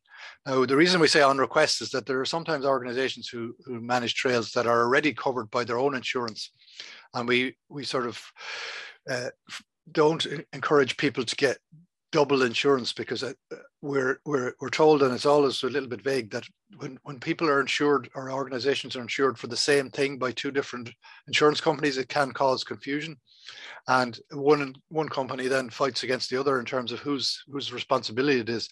So if you already have insurance for the management of your affairs, including a trail, then you don't really need this. But if you don't have any insurance for that at all, you can be added onto this policy. And lastly, it covers walk scheme participants for the work they do on trails. And I think Brendan mentioned there earlier the walk scheme and the fact that farmers get paid for work maintaining trails across their land. So the premium for the policy, you'll be glad to hear, does not get paid by management organizations or the trails themselves at the moment anyway. It's paid by three different, it's broken up by Sport Ireland pay a big chunk of it. Department of Community and Rural Development pay a big chunk of it because their walk scheme participants are kind of covered by it. And then probably the major part of it is each local authority pays a proportion of the policy based on the number of trails or the length of trails in their county. So if a county has a lot of trails in it, and Galway probably has a fair few, for instance, Cork has a fair few, they pay quite a big chunk of the policy. So so it is split up. So I suppose the fact that it's split up, though, it does help, you know, the cost of it, because it's you know, it's approaching 90 grand a year now, this policy, and I suppose some people might say that's good value, but it is increasing every year, and we're trying to keep it down, but and we will. It runs from April to April each year, so we're already looking for quotes for next year to make sure we're covered and everything's okay. So to be on the policy, though, a trail must be accredited by Sport Ireland, must be on the Trails Register. And that means, I suppose, in essence, there must be a management system in place, and the infrastructure must meet the criteria. So the insurers are very, you know, need to be assured that there is no, the risk to them is minimized by ensuring that there are structures in place to manage the trail, and that, you know, any safety issues that occur will be picked up and addressed by the management system and the trail management organization. Okay, so that's all there, and you know, when we're finished here, if you have any questions, we can come back to them. But I just thought I'd mention the Euroville cycle route network as well, because one of the other roles of Sport Ireland is managing or coordinating the development of the Euroville cycle route in Ireland. I think Brendan mentioned it earlier there, because it does basically, as you can see here, there are 2 routes in Ireland. But first, before I go into that, there's 17 routes across the whole of Europe, and they basically go through multiple countries. And so it was a concept that the European Cycling Federation came up with probably about 15 years ago, and has been developing ever since. So in Ireland, we have Euroville 1, the Atlantic Coast route, which goes, as you can see, goes the whole way from the north of Norway down to Porto in Portugal. It's actually a bit weird because it goes down across the UK, Scotland, across Northern Ireland, down along the Atlantic coast to Rosslare, over to England, France, down to the bottom of Spain, and into Portugal and back up again. So it's a bit of an unusual one. And then Euroville 2 goes from Galway, which is the end point, which is a bit of a feather in our cap, all the way to Moscow. So now most people, or very few people, cycle the whole of these routes, but they are becoming more and more popular within Europe, and I suppose cycling is becoming more and more a thing with the whole COVID thing and with climate change and all that. So we think that Euroville routes will become something very popular in the future. So in Ireland, the route is almost complete. There's a kind of a color coding here, which is, I think, maybe a little bit out of date now, but so starting in near Bridgend in Donegal, the route goes all the way along the coast, including you know, Sligo, Mayo, Galway, Clare, Limerick, Kerry, Cork, Waterford, and Wexford. So it is over 2,300 kilometers long, believe it or not, even though other bigger countries have less routes, but it's some undertaking. And then Euroville 2 goes from Galway to Dublin. Basically, it's more or less along the canal here, and there's a whole, you may have heard, but there's been a lot of work going on this section, and it kind of stalled for a number of years because there is no existing infrastructure here. And the difference between Euroville 1 and 2 is that they are hoping that this will be an entirely traffic-free off-road route, whereas Euroville 1 will be using some greenways, such as the one in Mayo and Limerick and Kerry and Cork, but most of it will be on small, quiet roads rather than on traffic-free infrastructure. So here's the thing, yeah, basically complete everywhere. Galway's still working on it, hope to be finished by the end of next week. On the signage, you may have seen the signs. They're a white sign with a blue bike on it and this Euroville symbol. Limerick, Kerry and Cork are still working on it, but most of them will be finished by the end of the year. So we hope to be able to launch it in 2022 and get people using it. And I've just mentioned Euroville 2 already, so I won't go through that again. The other thing I was asked to speak about is education and training. So we have an education and training program. Now, I will caveat this to start by saying that the whole COVID thing hit this hard, and basically we have 8 courses and we were running all of them face-to-face before COVID hit. But once that happened, I suppose the whole thing stopped. But that said, I'll just give you a rundown. So this is what the courses are. And there's a link here, which you can go to the Sport Ireland Outdoors website and look up training courses, and you'll see all the details about all these. But so there's everything you need to know basically about walking trails and some stuff about cycling as well. So there's planning, development, maintenance and monitoring. That was when we introduced to help people understand what we were on about when we introduced the whole thing about having a trail maintenance and monitoring plan or management plan.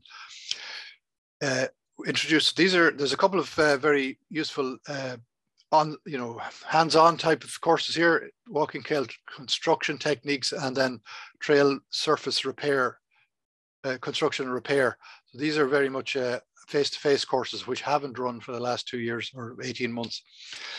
This is another one to do with developing a trail survey and design and specification. We have a course covering the whole topic we covered earlier on ecological and heritage considerations.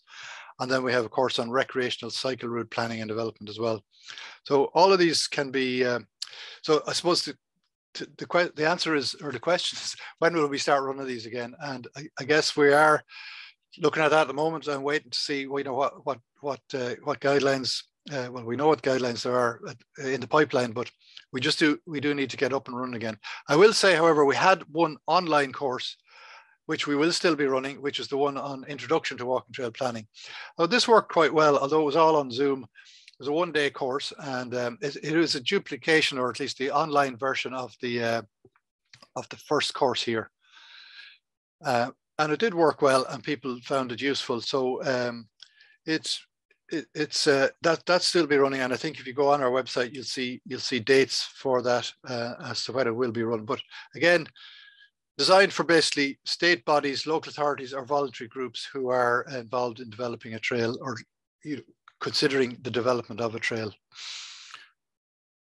And it can be run for community groups. If there's a group of people who want to run the course sort of locally, we can do that as well. And I'm not going to go into all these, but this is basically a summary of what each of the trails are. And this is all actually from the website. There's probably no point in having all this here. And lastly, I mentioned earlier, we do a pre-development assessment if required. Now, we are, I suppose, encouraging people to do the training and read all the resources online, because sometimes we might do one of these pre-development assessments and we don't tell you anything you don't know already. And so we do encourage people to make sure you have looked at all the resources and have gone on any of the training courses, because we do charge for this, and we do ask you to fill in quite a detailed questionnaire in advance, which explains the general information, how the project is going to be organized and funded, information about the trail, and then sort of site information. So quite a lot of detail. But if it is something you feel is important, we can do it, and just get in touch with us. In fact, this form is on our website as a downloadable form you can fill in, as well as the trail registration forms, by the way, that I mentioned earlier. Okay, that was a bit of a whistle-stop tour. That's it. Has anybody any questions? Fantastic, Doug. You can unshare there so we can have full screen. A lot of really practical tips and advice, and a lot of resources on the website, I think, is the big message there as well, which is fantastic. Now, any questions? There was something in the chat, and maybe you were so clear and you said so much. Maybe I bamboozled them with too much information. There's a lot of information there, but look, it's all very relevant, and I think that's, I suppose, looking at that's kind of that's your gold standard. That's what we want to get everybody to, that really, where they can be, where they're registered. It means they've gone through all the tests and all the tick boxes, and also obviously, actually explain to me now. I was slightly distracted while you were speaking because we're doing a radio interview about this at 10 to 2, so I just had to do a quick over and back. But anyway, the whole insurance thing. So if you're not registered through Sport Ireland, yes, the insurance doesn't count. Then there isn't general insurance otherwise. Well, unless the trail have organised their own insurance, yeah. Okay. So our policy requires that it's a condition from the insurers that they're listed on our register, which means effectively that we've done the inspection and we're happy with the trail. So we used to use the word accredited, and I think I mentioned it in there. We were kind of advised to go away from that because that kind of meant that somehow we had some responsibility, but we're saying registered. It's the same thing really. You're listed on our trails register, which means we're happy. And I suppose for tourism promotion and for community, but for the tourism promotion bit, as we'll be developing a website for the Gaeltacht at some stage, but all the regions have sites anyway. We'd be very slow to promote. You have to be very careful. You can't really be promoting and telling people to go to an area and walk a walk if it isn't accredited or whatever. That's right. Well, Fáilte Ireland's view now is that it's only what's on our website that they're promoting. They're not. No, that's what they say. But I think there's still a few things that are on their site. And we don't have a line on that yet, but that'll be our official line. I would think we do decide on an official line. So it's important. And other things like, say, the walk scheme we mentioned earlier, that for farmers. It's a requirement of the Department of Community and Rural Development that a trail that's added to the walk scheme is registered by us in the first place. Yeah. Okay. Yeah. Maeve, tá ceistig mór in Iari. Okay, right at tomorrow. Cosser the microphone. Tá sé go mun sa chat to Maeve. Okay, right at. Buenas an heiste tána, tesca dóhfuil rialáiri. Mayor must lie dogatá sé Maureen.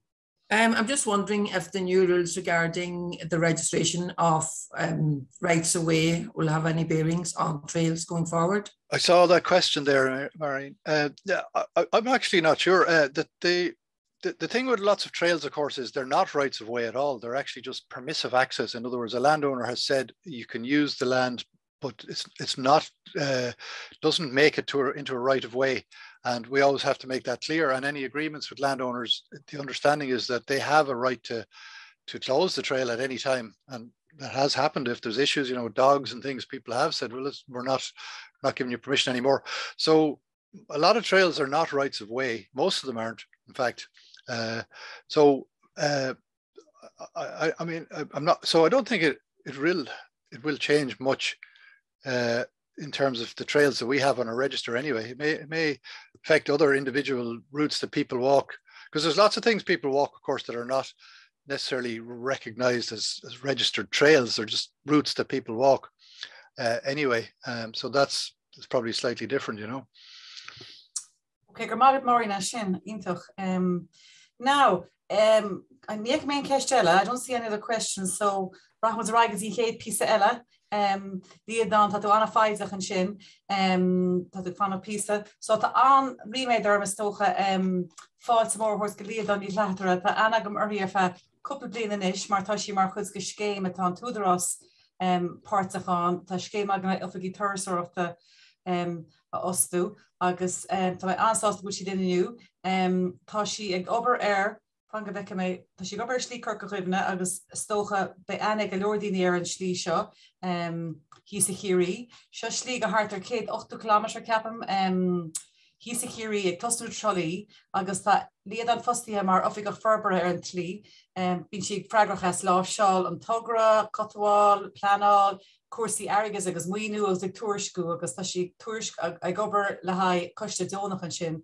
Sí an sé den na fostíthe ar an scéim, rivisseáil a gabhartanta leis an grúpa agus le dín dónach agus scéim agus mar sinsa. So an abertenteki, tá ag súga mar clistal waid líad an faoin an obertar bunaí fi lethir agus na dúpláán na stócha agus na deisní. So líad an Fág mé agat é tá sé sin hús agus casas ó de maiid casas anhá ar castéir gur míle agad líad.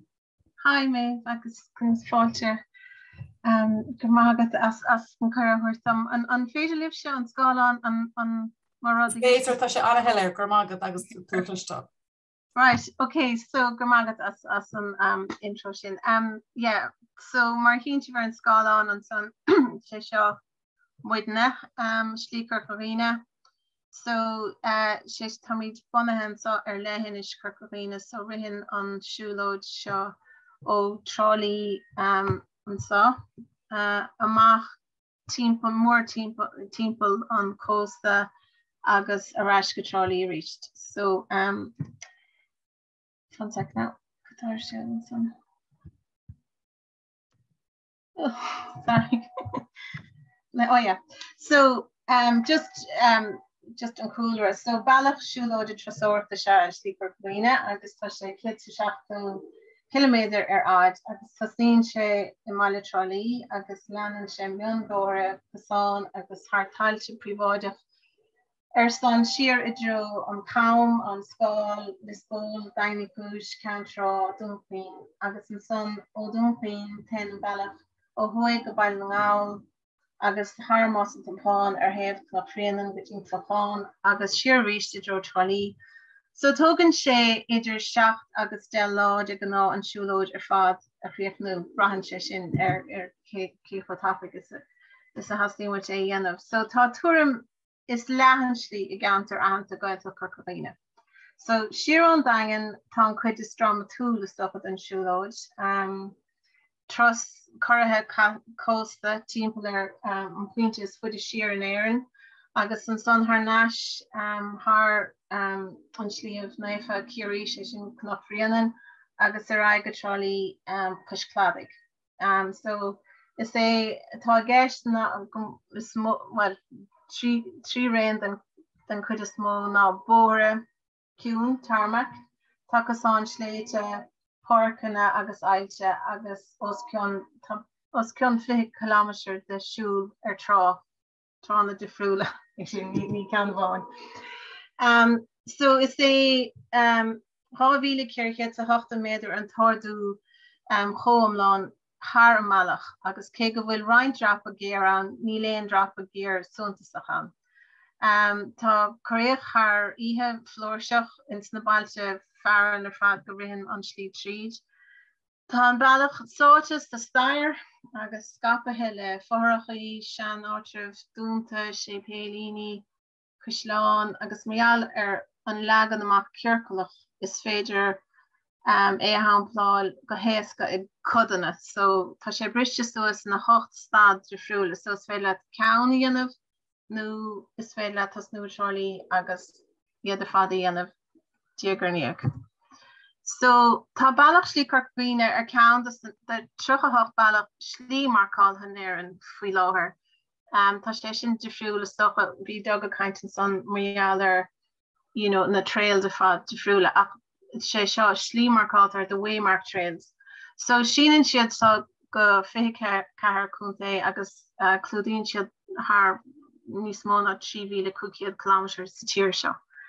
So tá an siúlóid marcáilthe leis na cóirí leis na fear buí sin atá mar tror do cuairteoirí agus duine forbert ar slícar choíine timpeall 3 bliana hinne is. So an obair ar fad tamánathe I cuiste Jonach le cair mór ó scéimena agsúla obair sosiálta na RSS schemes go raibh caiinte an sa níos lua.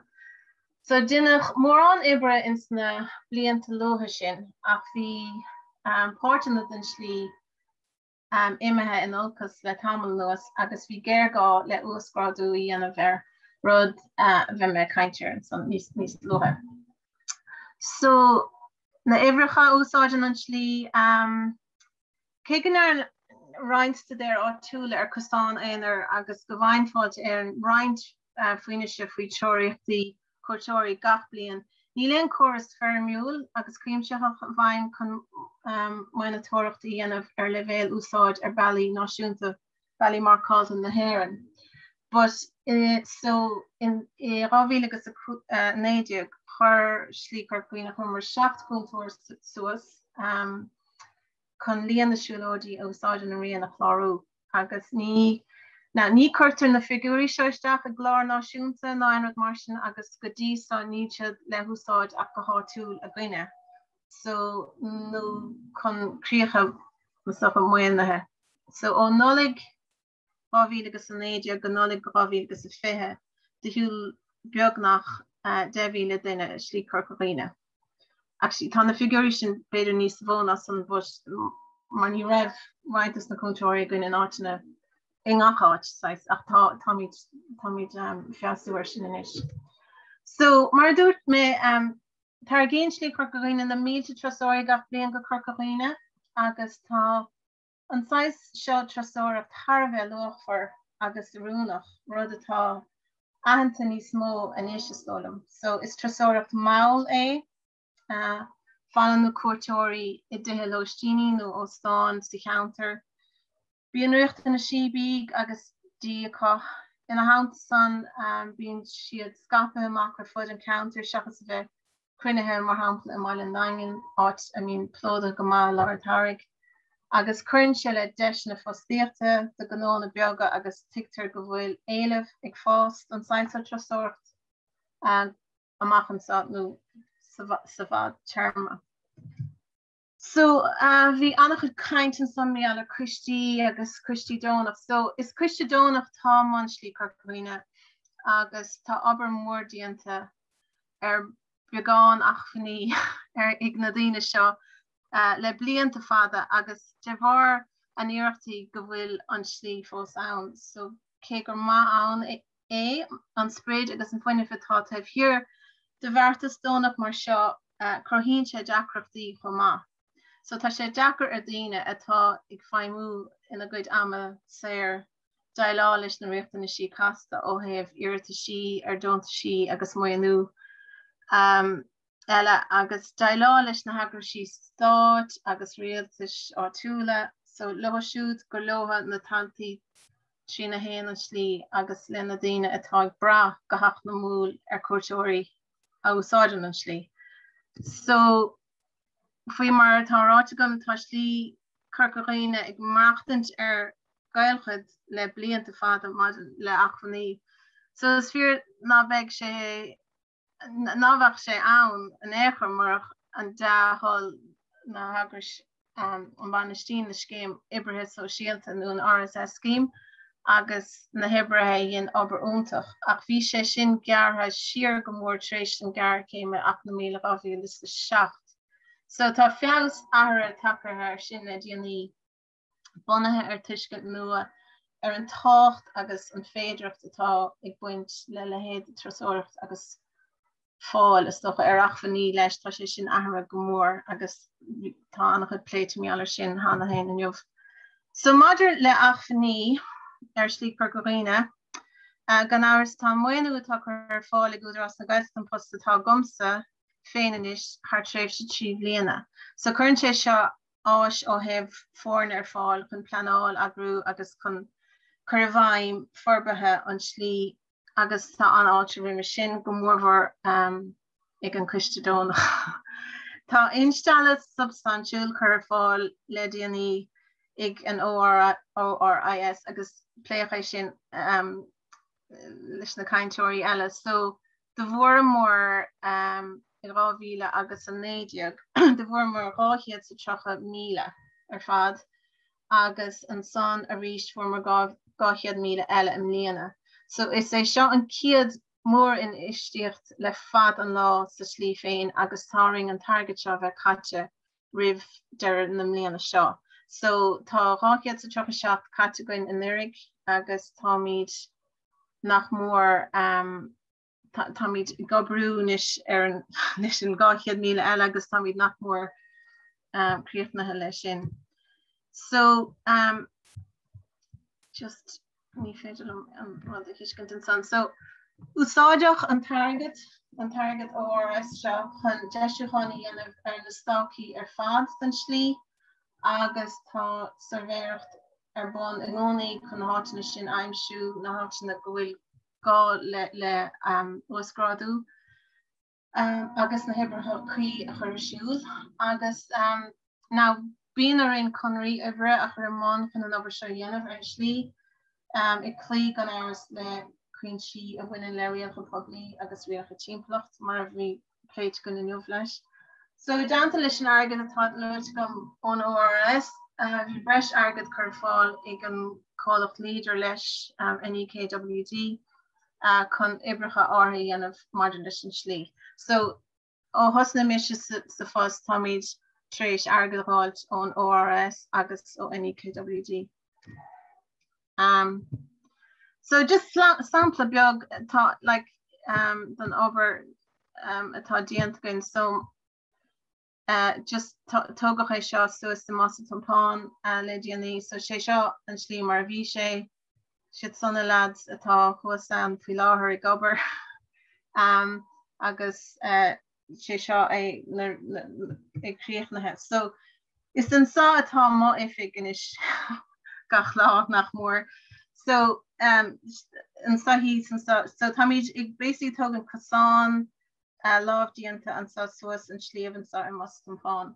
So má hín sibh an picture san an sa siad san na paci cloch ar fad chamar a thuisteach le helicopter agus so sé sin an cloch atá siad a gúsáid chun an cosán a hógant. Now táid níos mó ná leistlí tríd inis ní táid beid críochnathe gan beidir trí seachtaí na mar sin dó.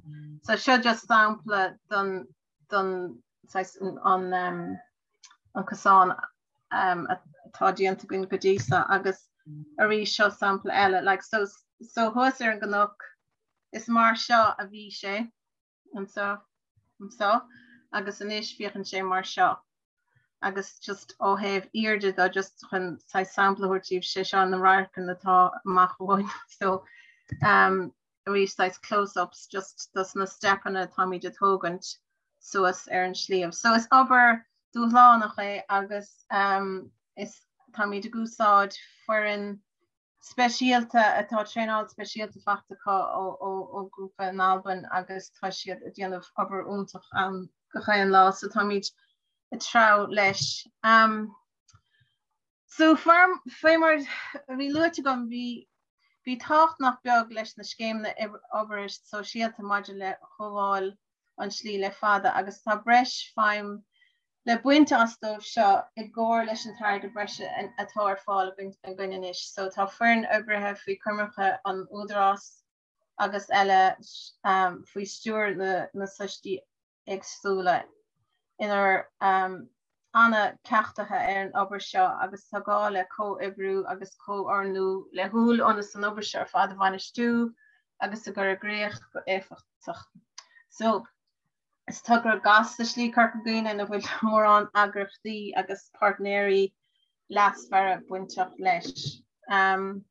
So just ó héh a fós ceantas na gnéithe do fós a bhfuil mór an am caite gom le blianta nuas inis ná tuiscin crín a bháid ar na partnéirí leasfear seo ar fad. So cén buinte tá có leis an tugra agus cadiad a chuid riochta na sí ó héh tuair scáil agus seirbhís wamsa.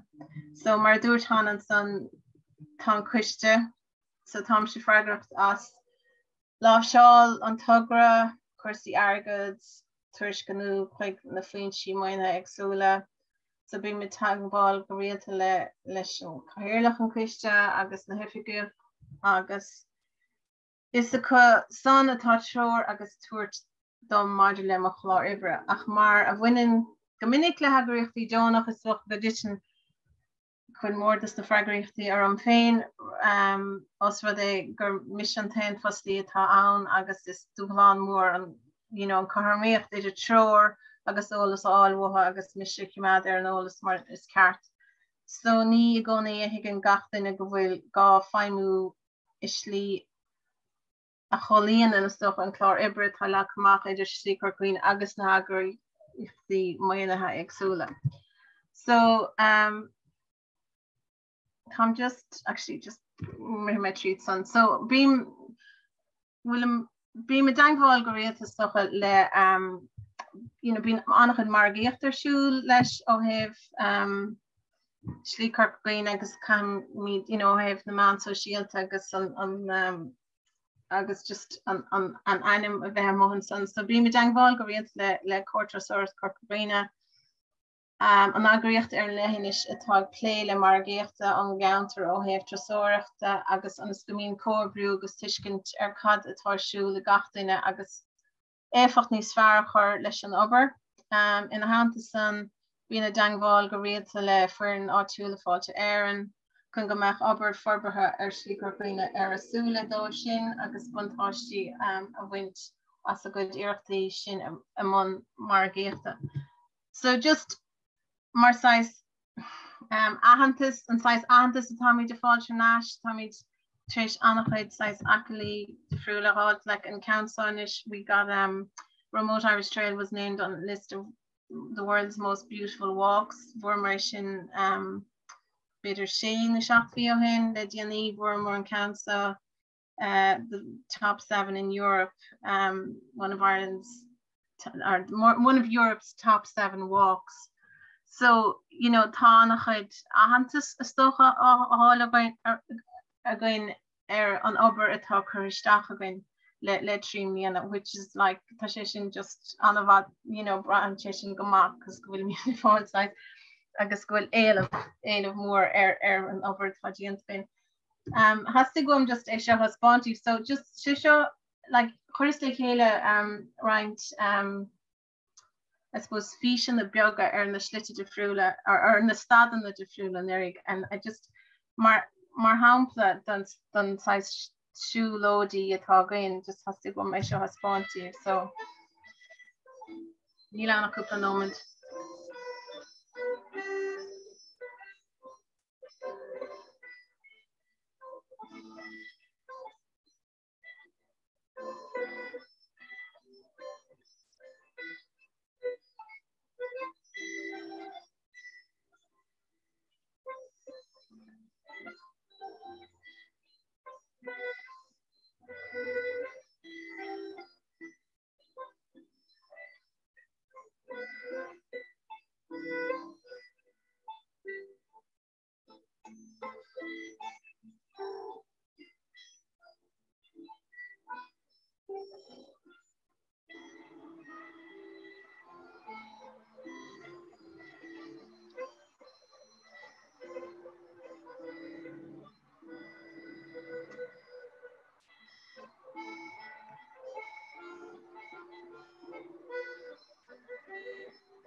So sin just right this na fiishna chumar le chéile stuff and lyric just man so síalta just chun a reach just mar géachtaí an slí.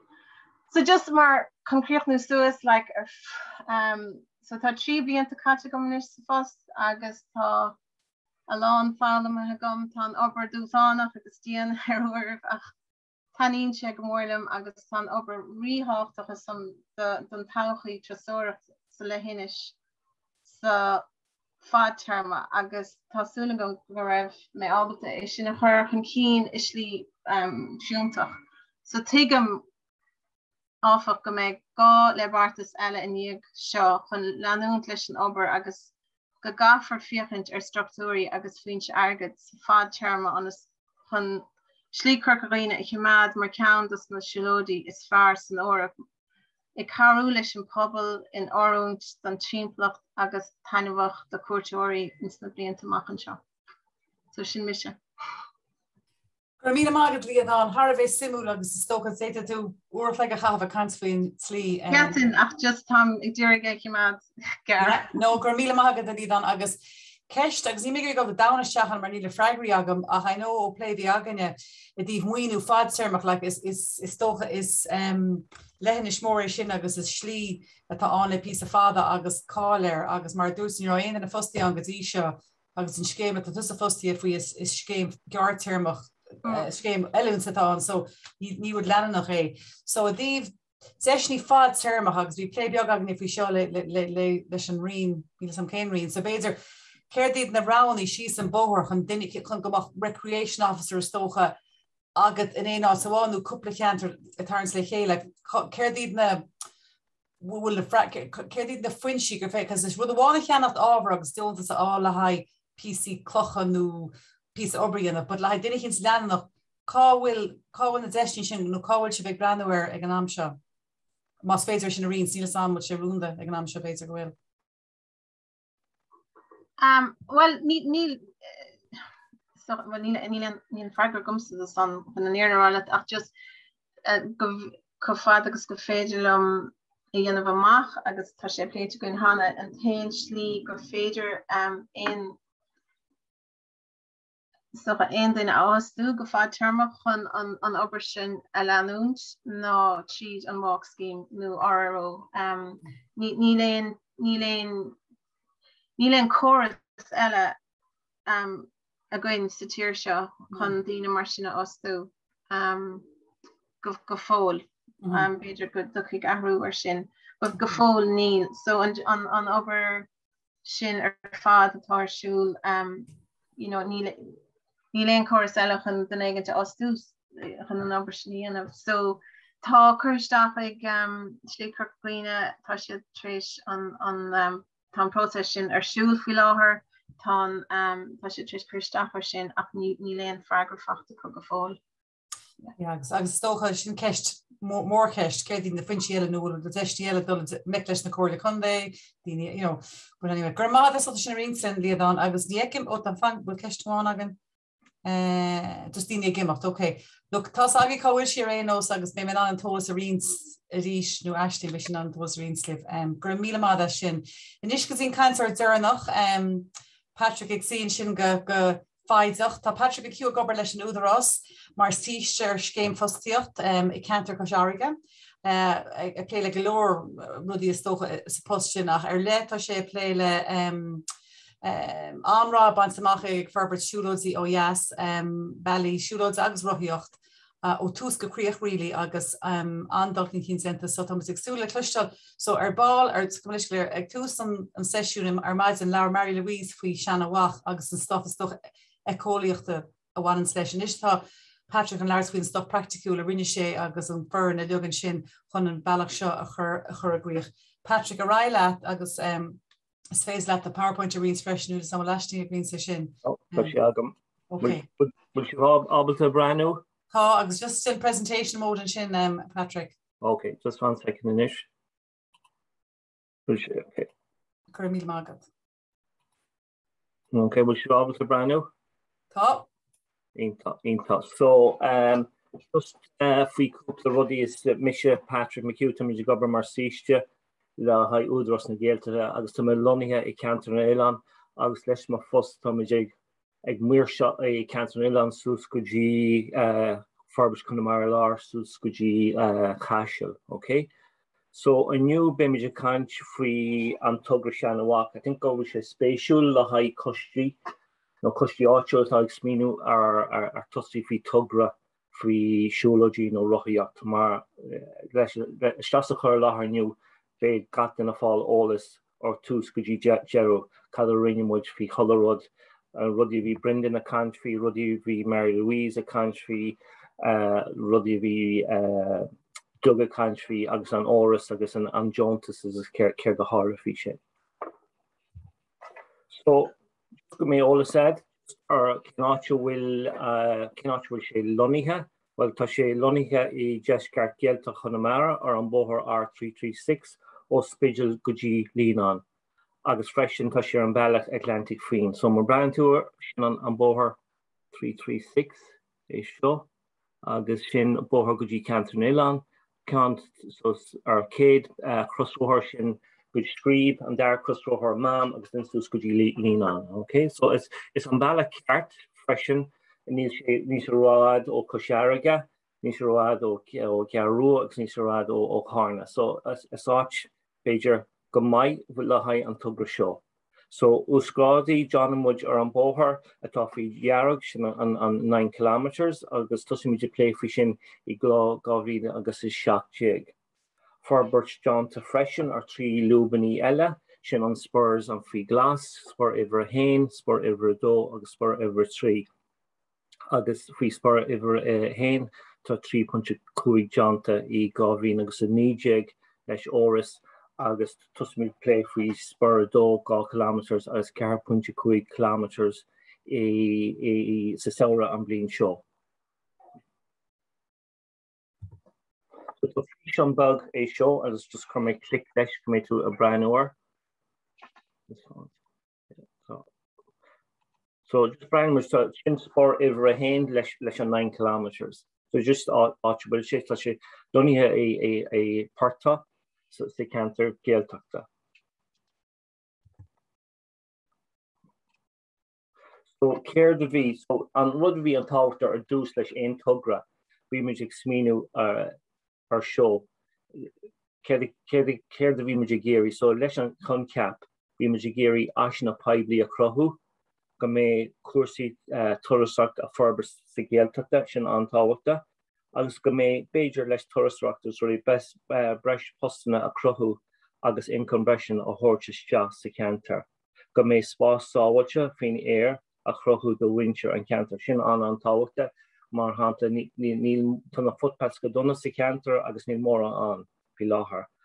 Agus an rud dearna Cuid bhíoh chorp a chur chun cín mar hampla faoi siúl Rothaíochta Ísreacht agus rud dearna achtrií isce. So faoi achtrií isce tá muid is smíniú Beiidir ar tugra faoi caiachal ar ná Beiidir ar na lochanna nó ann casfla nó ann casta go dtí cúm casta agus Beiidir tugra eile faoi sin faoi blúé mar hampla. So céir de tusamid leis an tugra seo. I think an cé ceann mar bhí Brendan a rá córa leis núni an talún sin in antáhacht agus múntir an cantar. Freisin fumas takeíocht omlan ó chola cantar na Ilan leis an tugra seo agus na sístí ar na scéimena scéimna fostí socialta. So bhí gá scéimna a leis an tugra seo, bhí scéim SST scéim socialta túi leis sémas aráine agus mé héin le tús. Okay? Freisin an antáhachta is córa leis Brendan ó Mália. A offig áise tá sé play leis. Agus fumas go leor takeíocht ó Brendan faoi sin. Agus rud dearú leis aon tugra agus níl costas leis is staidir faoi de desk. Leis de laptop nó riomhar Somália nó seas an offige tá tú ábhata go leor rudaí faoi staidir desk. So an céad pointse bé muid caint faoi is mappy. Céanna tú ábhata fáil go leor ólas. So aniu just bé muid caint faoi mappy áireacha nó heritagemap's.ie. Tá glór ceann sí vigilín, but an ceanna tá níos éasca agus dheofa tú go leor ólas ar spot amháin ceap mé se go rá for aon coiste ar dús a play faoi tugraí faoi Siúlóide nó Rothaíochta an ceann níos fearr sin heritage maps. So úsar muid na mappaí chun grátóla, seandálaíocht, geolaíocht agus an siomh costas aithint. So ar spot amháin dheofa muid na rudaí agus na léirs. So mar brain tú ar dheis ar an mappa sin tá drop-down menu an agus tá glór mar tá spot amháin protected sites. Má chuir tú clic mar sin, chuir tú stop mar SACs agus dheofa tú cináisiúil in SACs. Leis na mappi sin tá tú ná a sábhad go dtí do riomhra, tá tú ná a print le má, tá tú ná a chur lína dearús nó aon dahanna agus tá tú ná a chur measurements freisin áitiúil tú ag géirí a chur siúlóide nó rudaí. Go méid tú gobar ceart tá tú dul go dtí scála 10,001 leis an mappa sin. Mar dúirt mé tá mappa eile ar an Vigilín ceann eile go mbeidh freisin is Geohive, tá Strava an, tá Plot My Route an freisin, tá Thunder Forest, but glór ceann, but bhharlumm a continue faoi heritage maps le haid aon coiste nó aon coiste áitiúil ag tosaí a play faoi forbert Siúlóide. Leis an darrod faoi staidir desk agus rinne muid staidir agus fómuid cúna ó Mary Louise faoi sin. So on policy equality, so sucri Mary Louise go out mass on Cuid appropriate assessment attached also this fee. As we should jump to la K came mission tugra show. So we couple the on taught shasta mass and Cuid as cap much vet Kurma fee still traps kursha. So we galore archna from still traps shahan arch around the lohana áit na ána freisin, mar stop sé an gána dul sta san áitna sin. Rud eile bhí mar chaid bheith anchor was stáisiún arbrasála sin le haid petrol nó diesel nó refueling stations. Chaid muid a fáil áití mu an áit agus an rud dearna is concrete a mascú las mí den láthair freisin. Rud eile agus bhí léon costa 6 taán mar George Brendan Han ar ball dúirt sé leis na Parkinson náisiúnta fildúra tá sé ionanta freisin taán córa tá sé abda teachtamá a breanú ar do tugra agus béitú fáil trór agus trór ceart leis. Bhí pointe iver a trí faoi stagiar shekel tú na úniúach talún.